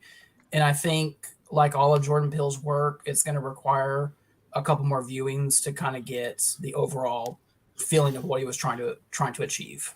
Or even here, we might even answer your questions. Like just Yeah. between us five, like there's a lot of info that probably any of us chose. I know You know what I all. mean? Maddie, Aaron, Maddie, I'm not going to say it. She said, thank you. I was able to redeem it. So, Hey, congratulations, Maddie, on your Doctor Strange. Enjoy it. and they Five was And she also gave her top 5. So I'll read those off real quick. Number 5 is McPherson. Number 4, Signs. Number 3, Cloverfield. Number 2, War of the Worlds. And number 1, Edge of Tomorrow. nice, good list. and Matt could be, a universe as well. So So my initial thoughts with the movie, just I'm going in with an open mind because with Get Out, and just kind of my perception of what Jordan Peele was, I knew it was going to be something that was a little more, something that we all might see as a conspiracy, but just a little bit further. His mind works in a lot of different ways than a lot of people. So I just kind of went in with a very open mind and enjoyed it for the most part. What about you, Ed? Nick, what about you? What did you think as soon as you walked out of the theater? It was. I mean, I don't know if that gives away spoilers, but I did enjoy it more than Us. Did I say that? I can say that. You did enjoy it? Oh yeah. No, I did. Yeah, I enjoyed it more than Us. Even though it's like what Jordan Peele's third movie. Yeah. Full on movie. Yeah. I enjoyed it. Ed, a few short words. Knew it was Alien movie. Knew some of the actors in it. It's kind of all I needed. I knew it was Jordan Peele flick, so excited about that. And I mean, don't get me wrong, knew it was going to be something. Something was going to be different. Something was going to be weird. Something was going to be a twist. So, like, that's kind of now what he brings to any and every movie he films. I mean, any of it, it's he's on a hot streak. I mean, don't get me wrong. I'm waiting. I'm waiting to see the movie he messes up compared to the ones he does right. Because Well- like so far, dude's on a roll. Well, let's talk about it because there's a lot of people on my Facebook and Twitter have been dogging on this movie, saying it was trash. I didn't get to give mine. Oh. Well, I rebuttal to. Okay, go ahead. Oh ahead, John. no! Did you get to give yours? I gave mine. Oh, I got short and sweet. This may not be his best movie, but I think it's his most enjoyable movie. Explain a little bit later on. I'll explain. Okay. Go ahead, Craig. What were you going to say? I was just saying, I saw a lot of people really trash it. Just say it was terrible. They didn't like it. They didn't understand it. They couldn't keep up. And But see right there, those two things: keeping up and understanding. But that's what Jordan Peele is. If you're going in thinking you're going to get a movie with aliens, he shows the aliens, and that's the movie. That's not going to be it. Everything that he's done with Get Out and Us has been cryptic, where he's telling something. Like I said, it's what we all think. We have conspiracies about UFOs, but now he's putting his twist on it. Like, what if it's not what we think it is? Yeah. See, and I mean, he's following the old school kind of horror or monster movie kind of thing. Like he's not showing, like he's showing glimpses of the monster or the beast or the alien or whatever here and there, and then the final is the payoff, as well as he's telling a nice money story. shot. Yeah. Or in this movie had a whole different term. So but I mean, there's things this dude does that just not many others are doing currently, and I mean, it's better than quite a few others story wise. And I'm not saying just this, but I'm saying his library so far is better. But with more watches, I think more people are going to get the concept and grasp onto it. And I think initially it'll be 50-50, but I think the further we go, the longer it's out, more and more people are going to like it. Dude, I thought that was pretty straightforward, honestly. Yeah, that's what I agree with Ed about. Like, I don't think there was any confusion about this movie whatsoever. I mean, The trailers for Get Out, confused. The trailers for Us, you're like, what the hell's going on? You're confused. The trailer from this beginning, you knew it was about aliens. I mean, I'm just saying what people are saying. Like people. From start to finish, like, this movie is very easy to keep up with. I had to leave the theater, fortunately, and you know what? I sat back down. I knew what was still going on. No hard time following this movie. To be fair, the same thing kind of happened to me, so my bad on that. Yeah. You're bad. Oh, when I called you, and yeah. Oh yeah, damn you, Ed. From next time you didn't, I'm not answering. You can hold on just like else. That's fine. Yeah. But no, like I do think it was really easy to keep up with. The thing that I do appreciate in the first hour, you get the ape opening, which I think was extraordinary. That's the only thing that was maybe a little confusing. Yeah, was the I ape agree. opening, but until you finally get the meat and potatoes of the movie, Craig, like you explained it to me as soon as the movie was over. It was well thought of. By the way, if you guys have not seen this movie yet, we're at an hour and 20 minutes into the episode. Go back, check Nope out in theaters right now, in theaters. So go check it out and come back to this episode, or listen to us spoil the movie for you and go get your own opinion of it.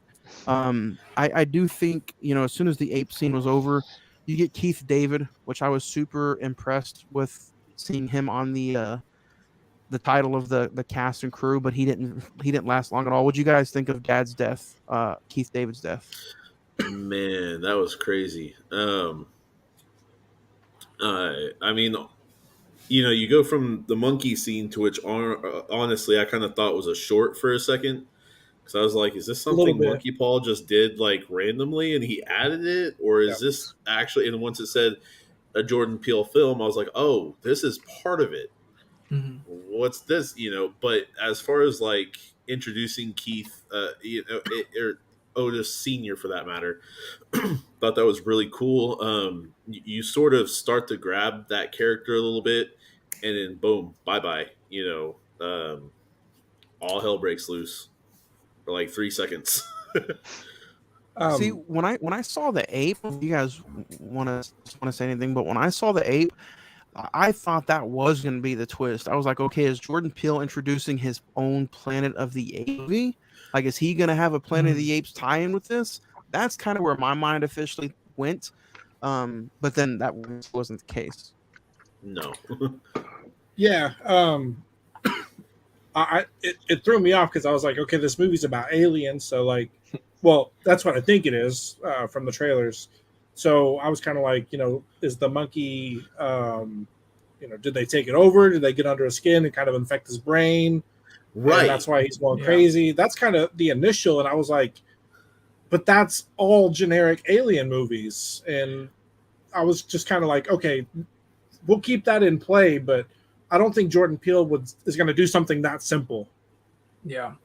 Yeah, no, I gotta agree. Like, I was just like, okay, is there something controlling his movements or thoughts or anything like that? Because literally, you see several things going on in the background, as far as like scenery of bodies just laying back there, and it's like one chimpanzee did this to everybody, and like, really nobody escaped. Right. That's a little weird to me, but okay. And I thought it was that ultimately becomes a plot, a B plot in the movie ultimately, because I think it's a brilliant opening with the chimpanzee, which you're kind of, at first you're just like, wait, I thought we were, like you said, Greg, I thought we were talking about aliens. And then it cuts to Keith David and Daniel Kahlua on the horse ranch. He, all of a sudden things start falling from the sky, and the dad falls off the horse, and it's just, you hear the screams in the sky. Like Yeah. that was the creepy part. Like you're like, Yeah. okay, did I hear that? Or Yeah. it was like, was that just the yeah. wind or something? It's awesome what the screens represent once you get later into the film. Well, no, I even kind of thought, was that horses? Like, Yeah. kind of like I was just kind of toying, like, okay, Yeah. is this horses? Is this like what's going on here? And then it goes into like once you kind of figure out what happened to the dad, and it's a quarter that got lodged into his head. Nickel. A nickel lodged from the fell from the sky and lodged into his brain. Basically, you're just like, oh damn. And then it cuts to what looks like initially what looked like an air vent, and it's just slowly panning in. It's the opening credits to the film. You're just like, oh, like I was all in. I was like, let's go. Like that's all you need to sell me on this. I will say, I was glued to the screen the entire time.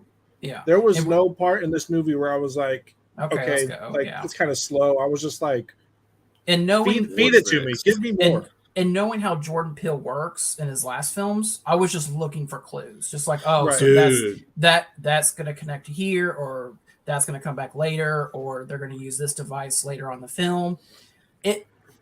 80% of the ones that I picked out ultimately do come back, but in really cool and clever ways. Yeah. So, I mean, okay, did anybody get the eyes kind of thing? Like within like 20 minutes? What do you mean the eyes thing? Okay, so there was eyes literally on everything. There was eyes in this backdrop of the scenes on almost every scene. There was eyes on almost every one of their clothing. Cameras, can represent eyes as well. Then you've got just black, dots in the background representing eyes. There was just eyes all over. I think eyes ultimately that also comes into play towards the climax of the film, but I think it's Jordan Peele's like metaphor of the film of there's eyes everywhere and they're always watching something. Yeah. And then on top of that, you've got the audience who's eyes aren't watching the film. We're consuming this content, so I mean, I think kind of that mixed with the show of Gordy's home kind of brings, like they've got all the eyes on that, kind of deal. Mm-hmm. What do you guys think? Yeah. What do you guys think of our leads, Daniel Kahlua and Kiki Palmer, as OJ? I thought Kiki Palmer she stole the movie. Fantastic in this film. At first, so I'll say in the first scene with the safety meeting with everybody at the studio, I didn't like her much, just because when she came up all late, excuse my tardiness, da da da. And I mean, don't wrong, she has wonderful dialogue and all that stuff. That was great. But when she kind of just walked away and gone over to either flirt, talk to, or hang out with whoever the catering woman or whoever that other woman was, I'm kind of just like, dang, you're just going to leave him here? She explains it to him just a little bit later on in the movie. She says, this is my side job. Yeah. Well, no, and that, I is kind of like, okay, but leading on, it was just kind of like you get more in with, or at least personally, I got kind of better with her character as it led on. Yeah. But at that moment, I'm kind of just like, why do I need to go ahead and like her? Why do I need her to survive? Why do I want to care about her? Yeah. Because Daniel Kaluuya's got me over here already hyped for the guy. I'm wanting him to survive this and him to be the hero. But why were you for him to where his character at the beginning of his dad's death, he was the one who was like, I don't care about this shit. All I need is my horses. I don't care about anything else.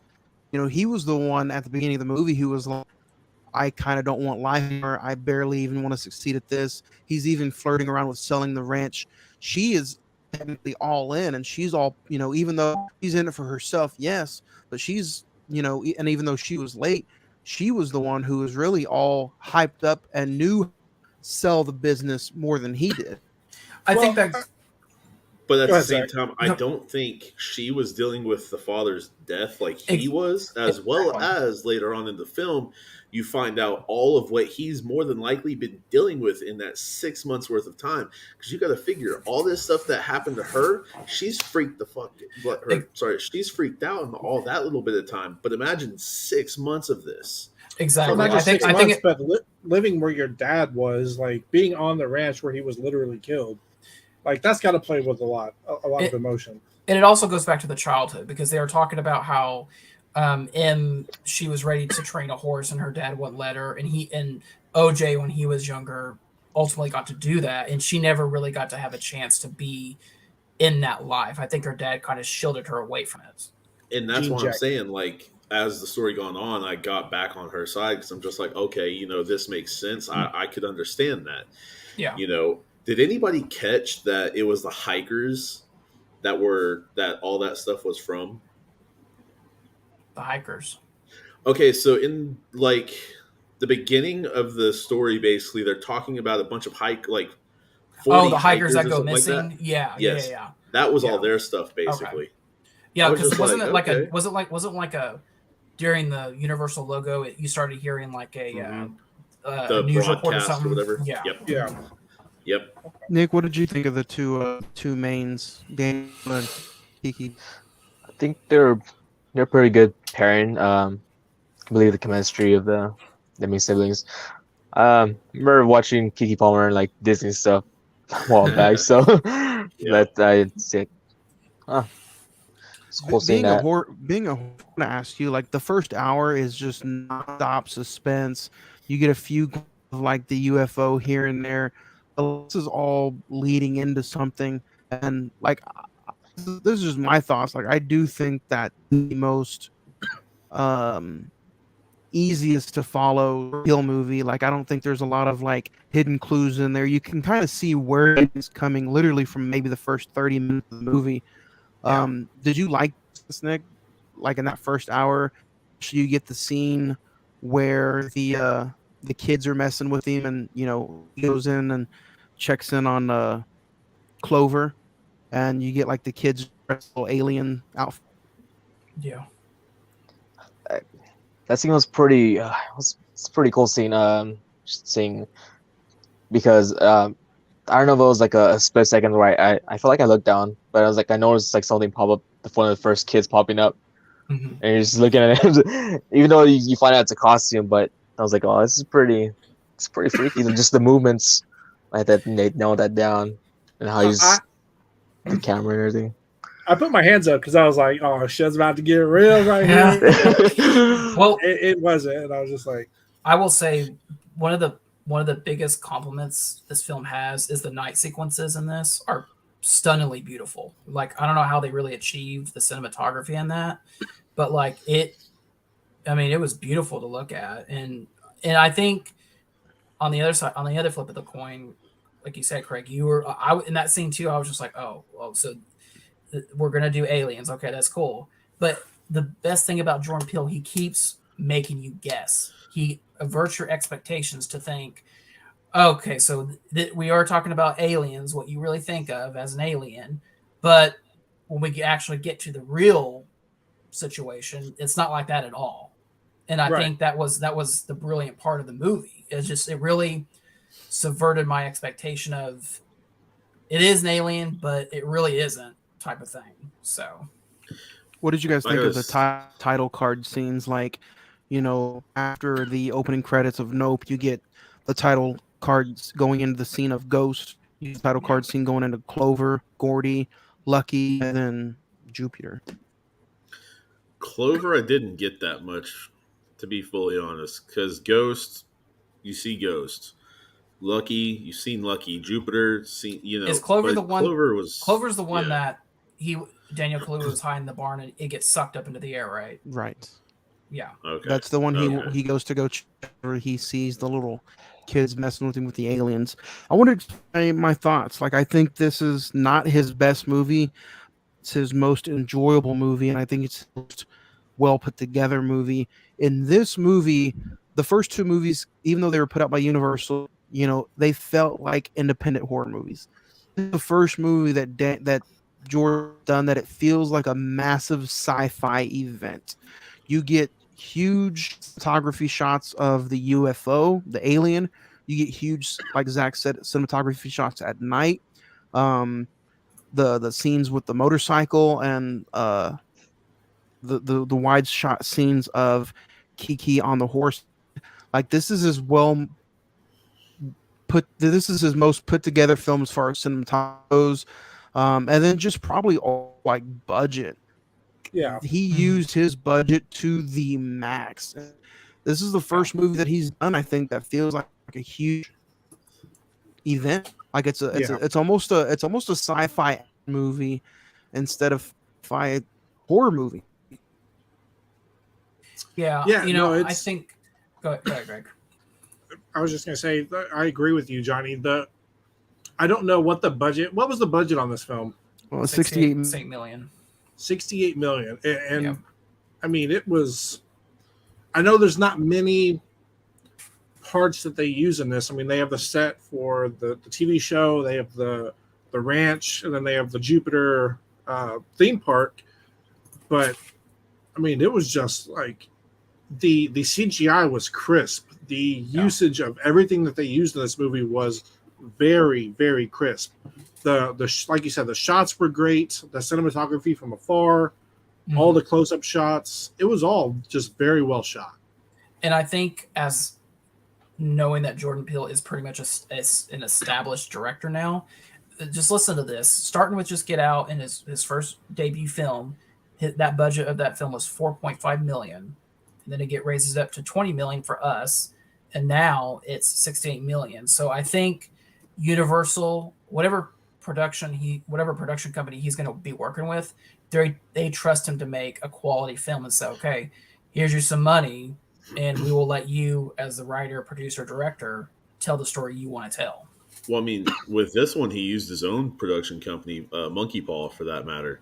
Right. You know, and I mean, it was just him and his partner that gone ahead and funded this movie, you know. So, I mean, with a lot of the creative direction that he probably wanted to just be like, you know what, this is what I think, this is what goes on, let's create ideas around this and go from there. Because, I mean, you've got to, like, the shots of, like, the ranch, like you said, were awesome. The night shots, I mean, when the kids started just popping up and all that, that was creepy as hell. That reminded me exactly of Signs. Yeah. You know, kind of where the leg just draws into the corn stalks, for that matter. And, you know, when all of them started coming out and the one was just like, you know, peeking around the corner, it was just like, what the, you know, because I'm going like, you know, I'm talking to my wife, like, what the hell is this? Like, can you make out what this thing is? Because I don't know. And, you know. Ed's one of those during movie talk to you during. But, you know, I mean, I think my theater had only like maybe 15 people in it tops, but I kind of gone to a lower theater anyways.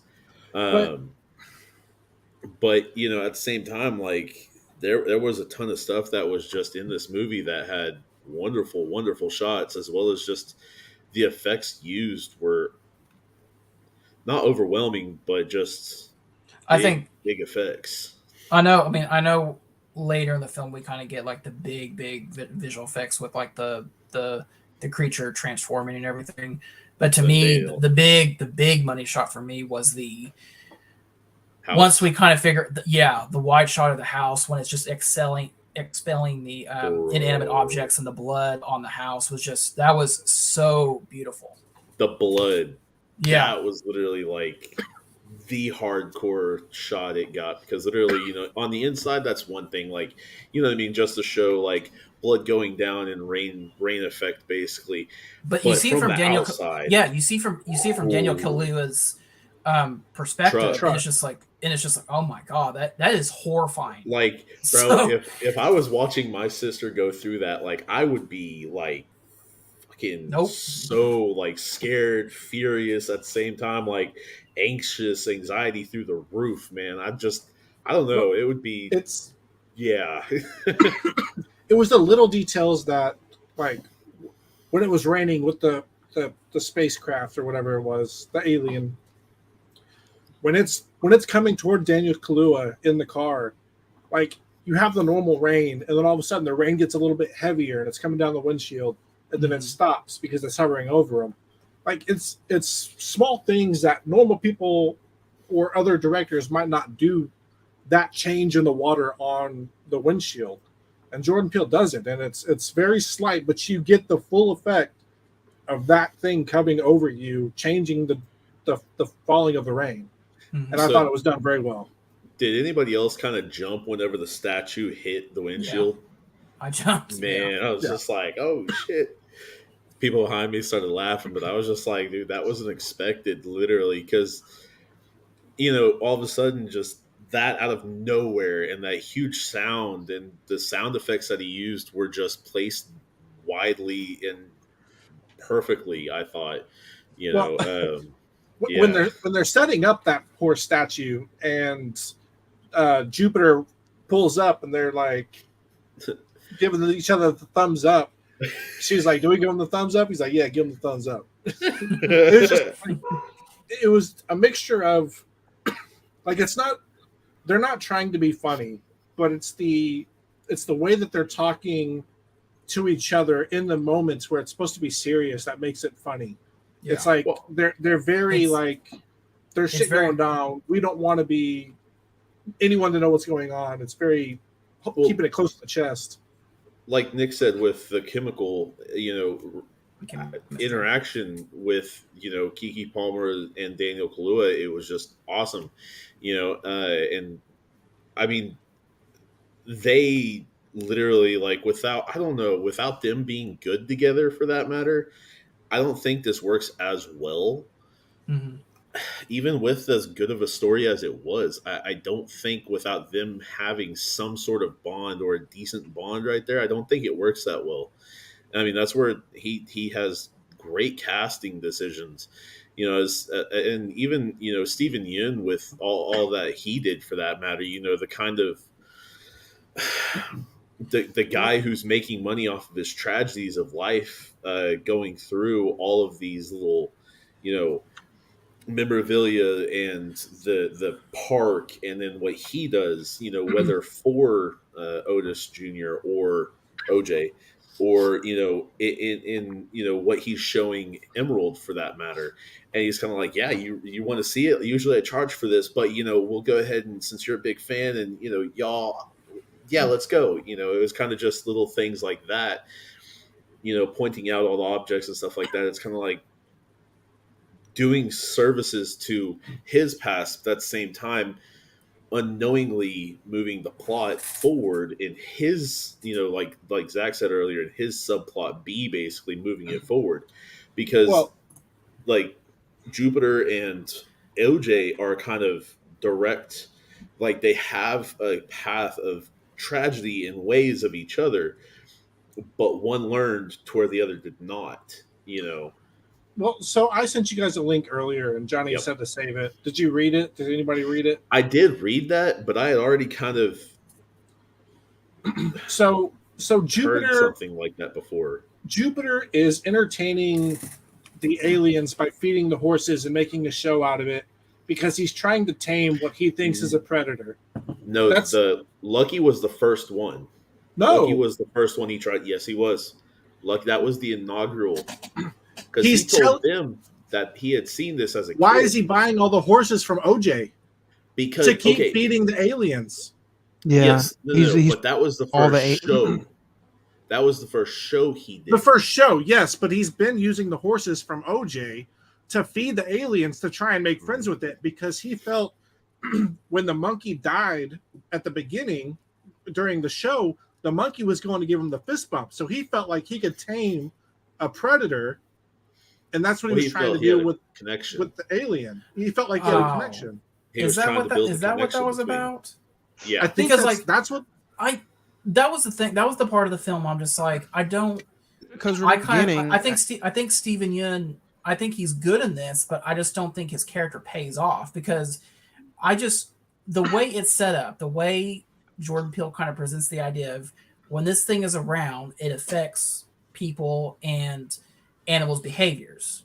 Right. So at the beginning of the movie, when the chimpanzee attacks on the cast during the filming of the TV show, the balloon. I'm like, pops. okay, was this thing over the studio when it attacked? Is that what provoked it? and that's why the shoe's standing up. Yeah, but that's the go ahead, Johnny. one I'm not sure. That's chimpanzee movie, the and was Yeah, you're cutting out. Yeah, yeah. I'll just say that like because what gave it away for me, and like you said, Craig, he's getting the horses from OJ to feed to the alien, to this creature. When he's doing his presentation for the lasso experience, he turns around and on the back of his jacket is an alien ship. And so that was like the key to me. That's like, oh, so how did he that just in the moment I was like, so how did he already know about this before Daniel Kahlua and Kiki Palmer? Yeah. So okay, basically the alien had only been there since the hikers were its first victims basically in this movie. It had only been there for about 6 months or so. But the thing is that's the first time that Jupiter had met him as well. He thought them as well, because he thought that was a craft. He didn't know what actually was going on. He thought it was going and taking the horses and sucking them up, and it's okay, to where he didn't know he's just feeding the beast, literally. So you're saying that the first time we witness alien activity is where Otis Sr. died. Where the dad dies. So you don't think aliens were in the beginning when the whole chimpanzee incident happened at all? No, not with that. So then what's if the chimpanzee went off because of all the balloons and all that? Otis Sr. tells it some animals are not meant to be trained. So why is the shoe standing straight up? That has to be the reason. Freak accident. Because, I don't want to know what you. I don't want to know what you really read. So I want to know what you kind of feel, because the shoe is standing straight up. Why I go ahead and read and believe that is because one thing. Why would the balloons pop with that over them, but the little wave guys not? Because the wave guys are hollow. They have wind blowing through them. Well, don't get me wrong. Why would the tops not pop or the fingers not pop? Same. Oh, wait. Is during the filming of the TV show, didn't they lose electricity? And that's the whole thing that we know, that the creatures there is electricity goes out. Right, but no, they didn't lose electricity at all. Yes, in the movie when the monkey goes berserk, yes, they do. Because that's to me was like, no. At the beginning sequence when the ape goes crazy and it's just sitting there in the pile in the blood, and it cuts to, the next scene with Keith David. Right before it the screen goes black, and then we open up. That was them just cutting that part of the story, because they told this other part of the story later on. No, I think that creature was there. The creature was there, and that's what crazy. The monkey had enough of the whole thing. You can see it in dogs, cats, kids. You can see it in all kinds of stuff like that. Stephen Yeun's character said it used it throughout, so that's not the same monkey they've been filming the kids' TV show with. Yes, I heard that as well. But with different monkeys and all that, same as different kids, sometimes that one is good to a point, and then all of a sudden why are you arguing the point that the shoe is standing straight up? That's one of the main reasons that the ape went. Yeah, they're not going to zoom into a shoe standing up and just be like, oh, the shoe just happened to be standing up. Because that's the whole point of Steven's character wanting to horses to get the aliens to come back to him, because he ended up finding out the reason the ape went in was because of the aliens. Yeah. So he wanted to tame other animals to get to come to him. He knew not there when the ape went crazy. He knew at that point, maybe years, that reason the chimp went crazy. Yeah, and it supports the idea. To justify and say I don't believe that part of it. But it supports the idea that after the chimpanzee goes berserk and kills two of the actors, really horrifically injures the girl. When he sees young Stephen Yeun, it's being friendly again. So to me, I think because Johnny's right. No, I think it's because the alien left or did what it wanted to do, and it just went back to its regular behavior, and it was I'm trying to gonna become argue. friend. It becomes friends with, tries to be friends with All right, Ricky before it's whole- killed. well, I'm going to argue. This whole movie I do not way agree. aliens above else. This No, movie. Jordan Okay, Peele no, is Jordan Peele's watching this right now, be like, "You fools!" no. Okay, It's- so with this movie, it's a this movie's predator movie. horses and animals, okay?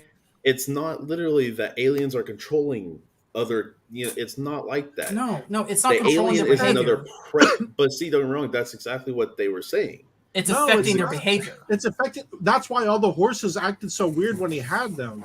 That's why the No. horse would look at him and just says- run. Have Why? you ever been around horses? They Have you get ever weird when been they around sense horses? something. Have you ever been around horses? They're trying to run the fuck away. They're not running to the predator. They're running the fuck away because they understand. And exactly like you Okay, just said. so they're what you're sensing saying is they predators. run They're like, away. "Nah, we're good." They run away when they sense it. So if there's not an alien, then what are they sensing, Ed? But don't get me wrong. Okay, literally, they know what's going on. They don't know exactly where it's at. They just want to get away. They know, okay, if I run here, more than likely I can get away. That's all they think. The chimpanzee freaked the fuck out because of overexertion, because of overwhelmingness, and it freaked the fuck out. The balloons popping did not help. It was And then one balloon basically, pop. like, if you, It was one balloon pop. thought there was 2 or 3, either way. But literally, with the kid, the shoe is him focusing on the shoe. Jupiter focused on the shoe, and that's why the monkey or the chimpanzee did not kill or did not attack him. Not because he is underneath, not because he couldn't see through the sheet, because he was focused on the shoe. When he was focusing on the shoe, he wasn't looking directly eye to eye with the alien, okay, with this chimp. So the chimp was like, okay, yeah, hey, buddy, hey, it's cool, buddy. He didn't Then why- fist bump. Did Then his why did the signature. chimp chase the old man who was running away from him? Because of eye contact, as well as just you're in my territory. That's the whole thing Otis Sr. is going on about. The flashbacks with Otis Sr. through Otis Jr. Territory. Sometimes you can't control an animal. Sometimes animals don't want to be tamed. That's the whole precedence of that. I But- get but- that, but- but we're making the statement that the aliens are affecting its behavior. I'm The sure chimp, there was I plenty of don't think so. incidences on set with the chimp. And why did the chimp just now decide to go crazy? Because Well, don't get me wrong, when they don't, okay, they're being told and taught over and over and over and over and over again to do this same thing.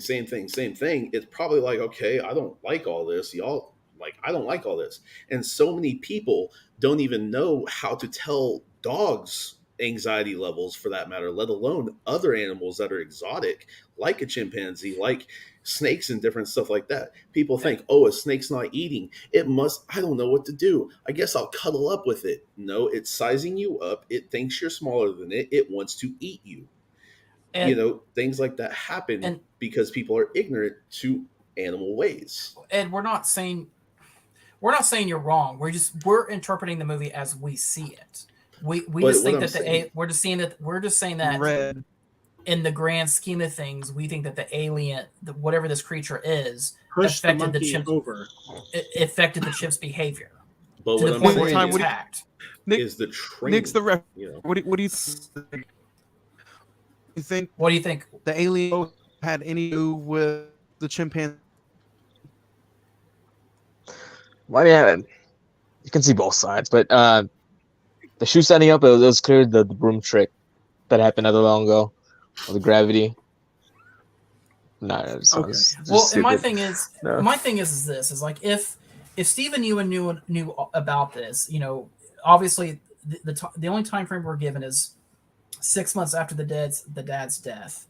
He somehow it's not explained. Stephen Ewan finds out about this creature. Why does he not know to not look at it? Because Daniel Kahlua figured it out. It's just like if you don't look at it, it's not going to eat you. because, like I said, one learned, one did not. He thought, I had a connection with that chimp. I'm going to have a connection with this alien. To where Daniel Kahlua is like, oh shit, don't. Okay, with the ball, he's like, no, not in front of his eyes, and that's what made the horse buck up Buck and then up. kick. Yeah, That's what made it, that's true. because Yeah. you spooked the horse. animal learning behaviors. With a horse, you have to train this side, and then you have to train this side. A horse does not see directly in front. A horse sees here. But a So when horse is it's different than a monkey. yes, but the thing is, with a monkey, you have to do repetitive. A monkey can learn up to a 5 or 7 year old. I think some of them have chimps. But the thing is they understand more, but they can still get very overwhelmed. That horse got overwhelmed by sight. The monkey got overwhelmed by all of the stuff they were doing. And then that one simple chimp was just like, fuck this. I want to be out of here. None of y'all are letting me out of here. I'm go. And he went ape shit. So you think this movie is just about apex predators and how, why we shouldn't be keeping them caged? Not necessarily, no. You think this is a movie about Harambe? I mean, maybe it has a few small little things, but no, not necessarily about that. But okay, the predator thing, yes. You know, it's the eyes thing again. Don't looking in the eyes. That's why I'm bringing up the eyes. You know, because literally there's a ton of stuff where you're looking directly in it. All the cameras, you look directly down the well for the camera. If this movie is about an apex predator, what apex predator is being the UFO creature, and it is making everybody uncomfortable, then that's exactly what happened in the movie. The predator is the UFO alien, and the monkey human beings on the ground, the fucking grasshoppers, those is all not in sync because of the creature above. Get Out had issues. Get Out had issues on the planet Earth. Us had issues underneath. And Nope has issue apex predator. The exact much of this movie that he did is exactly what he got to do, is a movie where every conversation and argue or disagree with what this movie is end up knowingly being about. Well, I think you're right, because I think the goal of a Jordan Peele movie, and I think he's even come out he's said this himself, was I'm just telling the story that I want to tell. I want you as a viewer, as the moviegoer, to have your own opinion. You know, I know what it's about, but I want to know what you think. You know, he's done that with Get Out, he's done that with Us, and now he's done it with Nope. And his story, it's take what an unidentified creature of actually is. I don't think there's anything past the first movie that he's ever put out that you don't have to sneak to the internet and read what's there. Look what me behind the glass. It's very, you can do that. You can do that with out, but I don't think you can do that with, because it's all very simple. 2 hour and 10 movie right there in front of you. The movie ultimately, you know, the IMDb plot of this is the residents of a lonely gulch inland California bear witness to an uncanny and chilly discovery. Correct, I don't think that's not really the plot of the movie. The plot of the movie is these three people trying to capture image of a UFO. That's ultimately what the movie's about. IMDb is the The synopsis. same thing. That's give you the synopsis free. They couldn't give like a whole spoiler about it. But right. I mean, like when you get down to the nitty gritty about it, I mean, it's just they're just trying to take a picture of something. That's ultimately what it's about. They're trying to get the money shot of the first aliens because everything else is staged. Yeah, so what do you think the MacGuffin? The MacGuffin of the movie, honestly,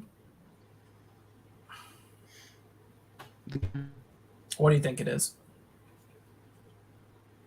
Camera. The camera, yeah. Because or not even, but a camera. Because throughout the whole movie, they have security cameras at the beginning of the movie, but they're not as good as they're as good as OJ wants them to be. So they go to Best whatever tech place that they go get their own camera. Doesn't end up working at the end of the day, so they bring a photographer with the old school wine camera. And then at the end of the day, she wins. It's her shot, the still picture from the Child Museum little thing. The wishing well. The wishing well. At the end of the day, it's about trying to get the perfect shot. Yeah, I would agree with that. What she does with the photo, what get rich by trying it. That's ultimately what it comes down to today. But I think it also comes down to, they're so in it to get the money shot, or the Oprah shot, as they keep referring to it.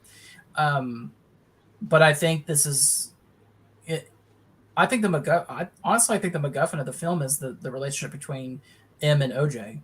They've always they kind of glance over it several different times throughout the film, but by the end of the film, when you think that Daniel Kahlua sacrificed himself to save Kiki Palmer's character, and then you see him. That's the last shot of the film. Is him on the horse. Is like But- she really cares about him, even though they've had differing opinions throughout the whole film. So I got a question about that. Do you really think he survived, or do you think he really died? I thought And the that movie. was just kind of her hallucinating, I thought the movie was going to end with her looking out in the distance, and we don't really know what she sees. I was like, oh, that's how he's going to end the film. Whether we don't know if he lived or died. Because I mean, he looked at it. He looked straight up at it when he's trying to bring it towards him. Yeah, and that's the thing right there. But at the same time, it kept switching. Okay, I'm here. What are you doing? Yeah. Why are you? But with her getting two and getting that picture after she sent up the juke balloon or whatever. But it's kind of like, okay, what happened? Did it attack him, kill him, and then take off to whatever? And she is like so tired or whatever because she, it looked like she collapses, and it's just like, over there, did she hallucinate him, throughout the dust and all that, or the MacGuffin has a device or object in the movie. So I agree with you, but I don't. What would you think, Craig? What would be the device that would be the MacGuffin for you?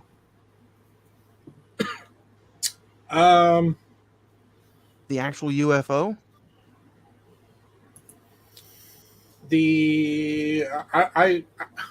A MacGuffin. I don't know. You guys know the MacGuffin word. I don't really know it. Could it be like? It has to be an or a giving in the movie. The want to find the unnatural. Yeah. The want to be the one to find the unnatural, because that TMZ reporter shows up. They're like, no, get out of here. Like the want to be the one to break the news. Other than or take, but it's got to be. What do you think? Was there anything that somebody maybe did not like about the movie? You want to kick that? Was there something about the movie maybe like? The ending took way too long.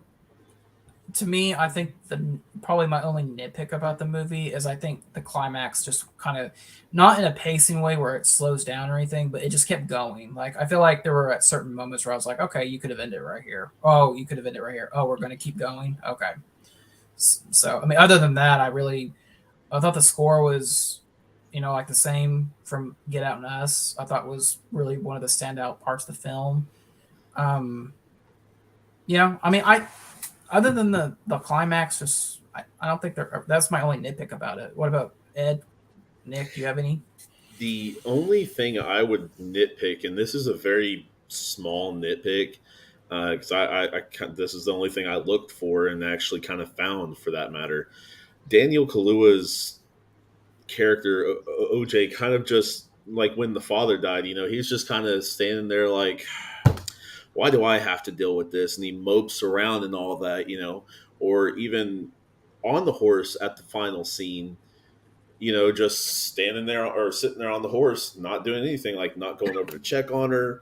And that's part of the reason why I kind of bite a little bit into he died, but I don't think he died personally, but I'm just like, I can see why people would think that kind of thing, because he's just like a statue. He's just there, he doesn't move. I kind of think it's a representation of he's kind of taken responsibility of that lifestyle. He's on the horse. He's kind of like, this is what my father did. I'm gonna embrace it now, type thing. I don't know.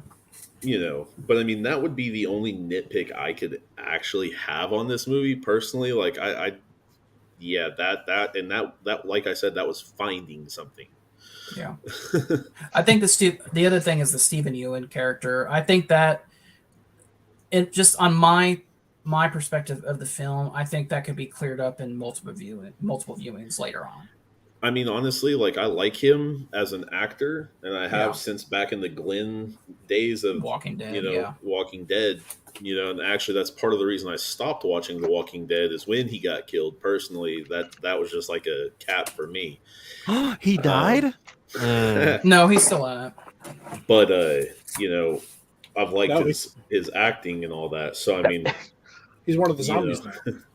Yeah. But as far as that goes, like he didn't kill it at all. He was, I liked his character, or Dude, like did you how he have portrayed it. Nick? Did you have any nitpicks with the movie?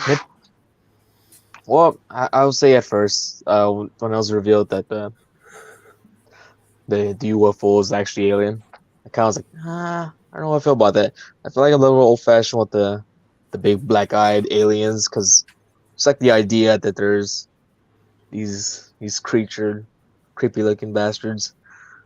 But I mean, I guess it was alright with me towards the end. Like, screw it. I mean, it just looks like a big ass jellyfish, space jellyfish. It kind of when it kind of dawned on me, is like, oh, so this is just basically a giant stomach that like sucks people up in the air and eats people. I was just which the creature design of it, when like they kind of show the inside, it looks like intestines kind of just gobbling up the food that leads to the mouth. I thought was a really cool design. I kind of thought that What did you guys, whenever it wound up like an actual kite at the end when it itself up? What did you guys think of that initial design at the end? Because we haven't talked about that yet. I kind of thought to me, it kind of represented what a cobra does when it like shows its like strike mode almost in a way. It's just kind of like when a predator, like what Kahlua, what OJ says, it's a predator. When the predator's gearing up to attack, like I think that was its mode. It's like when the X-wing opens up its wings. And I don't know if it's the same thing, but yeah. I know I'm going back like a minute, but did anybody else get when its mouth, that box? Did anybody else get kind of like the original picture? Did anybody else like see that? Yeah, because I was just like, dude, that looks the black guy on the horse. You thought it was going to show that? I thought it was going to be that for multiple. Yeah, I don't know why, but yeah, I was this like is too on the nose. Yeah. I thought it was, it's cool because the alien can't come to Earth looking like it did in the final, because everybody would obviously see it. Whereas the UFO is a little bit sleeker. But I thought it was cool, throughout the movie, you see the big opening at the bottom and you think it's just a part of the ship. But then throughout the movie, you kind of see it starting to get those ripples in it. Yeah. And then at the very end, it just completely opens up. I think his thought process of the UFOs aren't housing aliens, the UFOs are aliens. Yeah. And they're much bigger and much more destructive than what we initially think. Well, and to me, it's a callback to the original, the beginning of the film, where it's the opening credits, and it's kind of like that air vent leading in, and like you said, Craig, it ultimately shows like the old black and white picture of, they say, is their grandfather on the horse. Yeah. Ultimately, it's a mouth. It's ultimately a mouth that is what feeds the alien. So, because I thought he just basically took some of the like regular saucer, looking pictures and just played with it and was like, what can we make out of this thing? Yeah. And that was cool. That just ballooned out.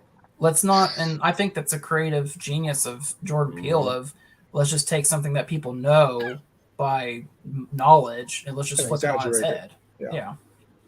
So it gives you everything you think the movie's about in the trailers, but you still have a twist that you don't see coming.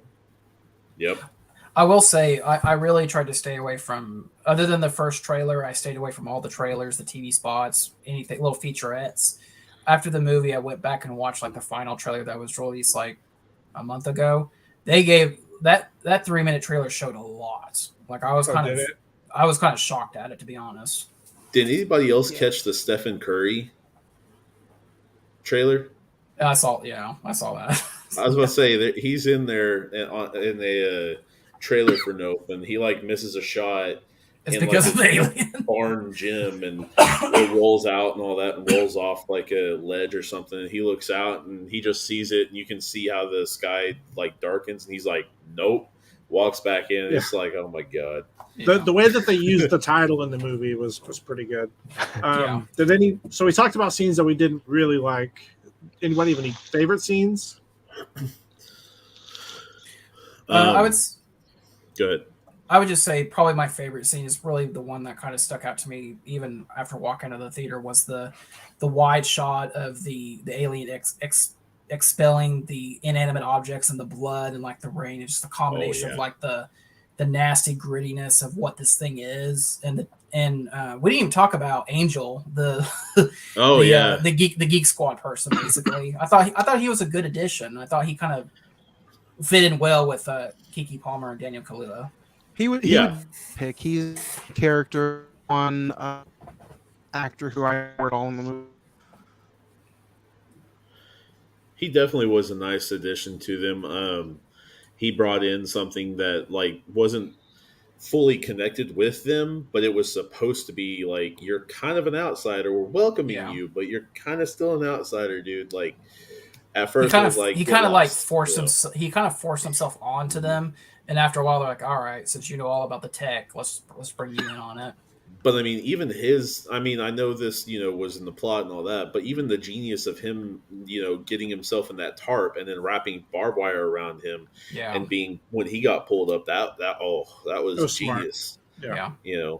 Because he's like, I don't know exactly what's in here, but I know it doesn't like stuff like that. So, and I will say another one kind of just quickly, it pissed me off when I figured out what it was. But the praying mantis on the camera, I was just like, is that the alien right there? I kept thinking, oh, that's one of the aliens. It's kind of looking in on the camera as a joke. That's like blocking. It's a freaking praying mantis. Nick, what about you? Did you have a favorite scene or two that you want to mention? I do. I did really enjoy that the nighttime scene where when that happens, the alien drops the little the metal blood bath going down with the music, the van going on, sunglasses at night. Just that whole scene going down. That was a crazy. It was not. Craig, what about you? Did you have any? Craig, did you have any favorite scenes? I liked when the guy who was on the electric bike going into the electromagnetic field coming this way, and he flies off of it, and he's like on the ground, like all strung out, broken bones and everything. He's like, get a picture of it. And he's basically just wanting to get anything and everything for clout to try and capture the moment. So I thought that was pretty funny. TMZ. If I had to name just a quick scene as a favorite scene, it would be the wide shot of Daniel Kahlua riding on the horse with the UFO right behind him. That scene right there just felt like it was just something from, a huge $350 million budget of a film. That shot was amazing, and that to me is what made this film different and stand out from all the others that Jordan Peele has done. I wonder if that one was shot in IMAX, because they said that there were certain sequences that were shot in IMAX. Yeah, there was some scenes that were shot in IMAX. Ed, we'll go ahead and start with you. Star rating. Honestly, 10. I definitely like this movie. Jordan Peele strikes again for me. Nick, star rating for you? Put me on the spot there. It's kind of hard to, because I haven't rated the other two movies, so I don't know where I'm saying that. But for now, I'm gonna go with an 8. Craig, star rating. I agree with Nick. I'm going to give it an 8. I think when you break it down, the movie itself was really good. I think, like you said, that shot behind Daniel Kahlua was everything you want in a film to make it feel epic. I just don't know how well the rewatching of it is going to be, because to me, I felt like the ending was very long. The execution of actually getting the shot was quite the experience and trip. So I'm gonna give it an 8 for that. I'm gonna squeeze right in there with you. I'm gonna give it an 8 as well. Well, I think it's, like I said, it's his best overall shot film, and his best maybe just it's easy. You're in and you're out. Simple story. It doesn't take a rocket scientist to fill out to remember and to remember this sci-fi alien film. I think his first two movies were so good that I kind of got a little let down at this movie, because I was so used to Jordan Peele throwing all kinds of secret hidden temples and secret hidden messages in the movie. You don't get that one really in this movie. But 8 is a good rating. I'm going to give this movie an 8. I don't know, like you said, Craig, how the rewatchability is going to go with it. I'll watch it again before next episode, so that should be fun. So I can't wait for that. But right now, it's gonna sit on an 8. Zach, what about you? I wanted to squeeze this in. We kind of had that big discussion. We had that big discussion earlier. But if the movie is based off of trying to tame apex predators and kind of Jordan Peele's take on that, I'm like, we shouldn't be caging wild animals and we shouldn't be trying to be friends with these beasts, which I just saw a video the other day of a bear demolishing a dude in a zoo, in a circus. Like, it makes sense. Like, it's he's mixing real life issues with fantasy, kind of a concept with the UFOs. So I think that might help it in the long run. Finish us off, Zach. I think this is a really good movie. I don't think I'm gonna agree with you, Johnny. I don't think this is his best movie. I think this is probably his most. It's a fun film for him, I think. I still think Us is still number 1 for me. Get Out is number 2, and this is 3. Just for right now, just based on a first time watch. Honestly, this is in 3rd place. I'm gonna give it an 8. I think, to be honest with you guys, I think the first hour and 30 minutes of this movie, I was thinking this is better than both of the other films, to be honest. But then, when I started thinking about some of the plot and just some other things, and like I agree with you, Craig, the ending kind of went on a little bit too long. It dropped it down to an 8, and I don't know if I wasn't still thinking about this, like when I got out of Us, thinking about like the interpretation of what he was trying to represent with that film. So to me, it's an 8. I still think it, in the grand scheme of things, it's probably one of the better films of the year. So, I think. Now, let me ask this right quick, just because Zach, just a few weeks ago, you had this at number 1 most anticipated. Yeah. Was it a disappointing movie technically? No, it wasn't disappointing. I didn't walk out of this and being like, oh, man, I'm disappointed. That sucked. No, I didn't feel that at all. The old couple next to us was like, that movie effing sucked. I was just like, that's because you don't know Jordan Peele, lady. All right. No, I will say the person I took this to go see, and they hated it. Honestly, they really didn't like it at all. So, ew. So Craig, what were you gonna fit in there? I was gonna say the Get Out and Nope are very, like, they give you the plot. They tell you exactly what the movie's about. It may be a little kind of iffy during the film, but in Nope, you know that they were created to basically control the people above by creating copies down below, but they couldn't copy the soul. That's why they were very similar but different. Yeah. And in Get Out is the same thing. You kind of have the white family taking over and creating the brainwashing of it. Whereas this one, we had to spend an entire episode kind of talking amongst each other to be like, okay, this is kind of what he was wanting to get at with the apex predators and stuff like that. So I think that might be a little bit different on why some people might not like it, because it's not as direct. Even though the movie is direct, I think some people may not interpret it as being direct. Craig, did you not like Us? Oh, I loved Us. Oh, you I liked thought it? the Okay. ending was fucking I just amazing. the way you talked about it was just like, yeah, you know, it was all right. Just because I knew you guys had seen it, and I was just like, oh yeah, I saw Us, because you guys are just like, we've already seen it. I was late to the party.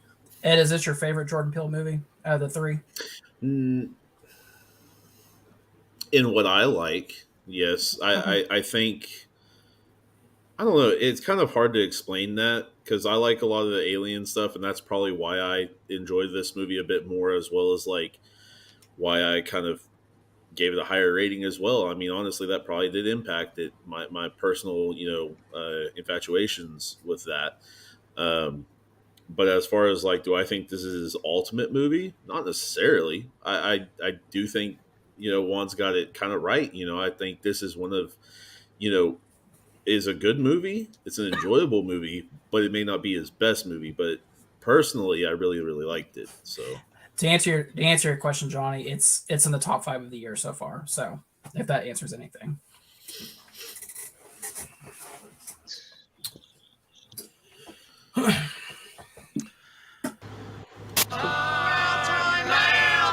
The mail's here.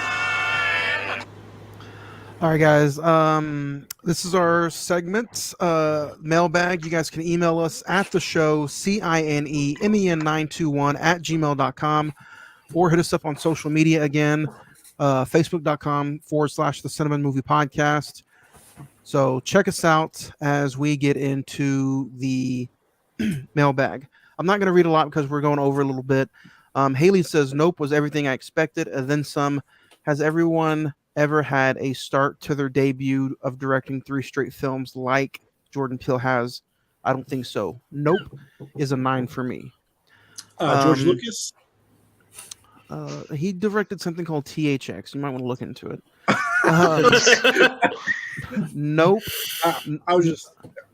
Jeffrey, you got to come up with your A-game cred with me. Sorry. Jeffrey said, Nope was unique, but at the end of the day, Peele's easiest movie to follow. A good, fun ride, 9 stars. that's fair. Kendall says, Nope is a classic, 9 stars. Alan says, Nope was just a phenomenal event.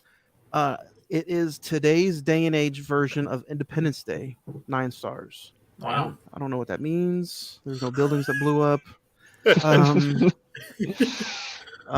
Sarah 97 says, seen Nope in the IMAX and it was phenomenal. I do wonder how it will hold up round 2, 8 stars. Fair on that.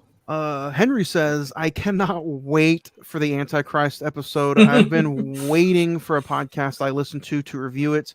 What are you guys most excited? Nick, I'm glad you joined over on Friday the 14th to talk about Antichrist. You can be honest, Nick. Never having to talk to Johnny again after watching that. Just be honest. Insta ban. It's like we're gonna sorry to Juan's departure from the show. I printed my own ticket on the way out of Friday the 14th. It was a fun ride.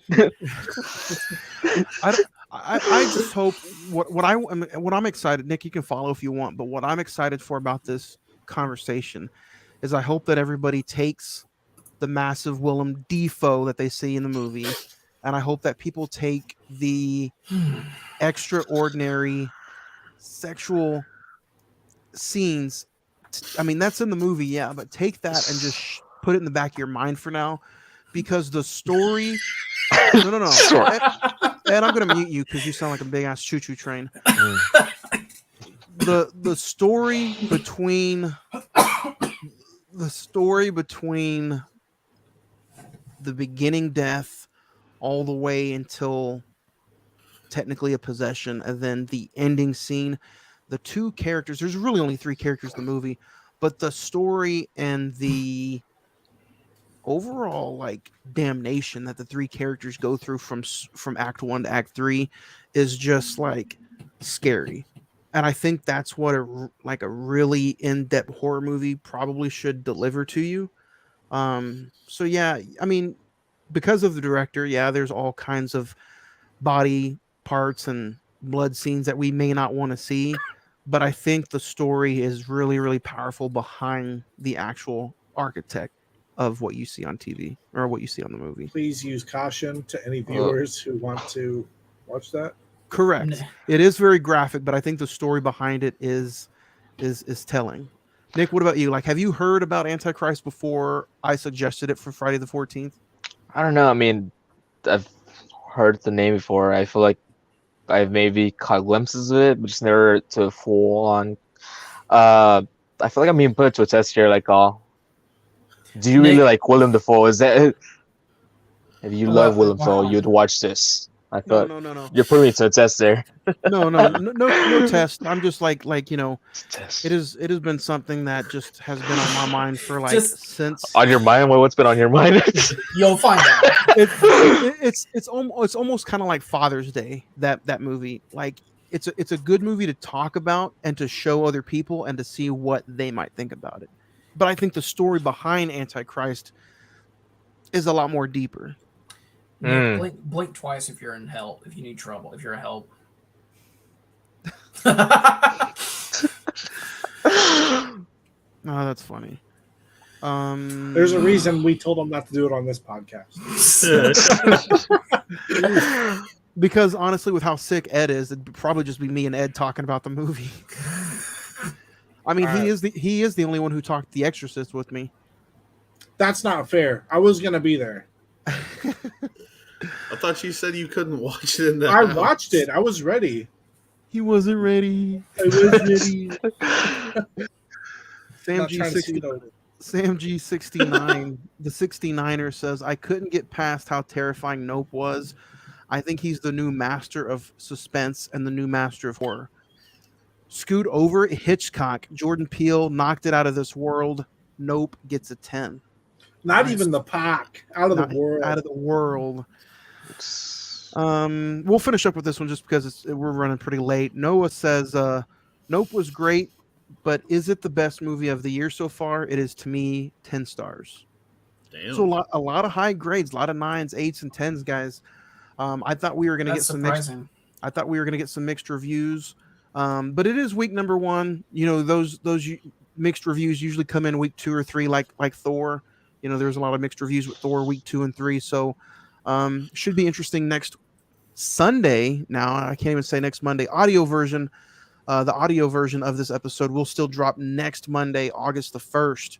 But as far as watching us live here on this YouTube channel, everything, everywhere, all at once, next subject matter, Sunday, visually, July 31st, 1 p.m. live at Rodeo Cinema. Are you guys excited for round 2 live event, Rodeo Cinema, Sunday, 1 p.m.?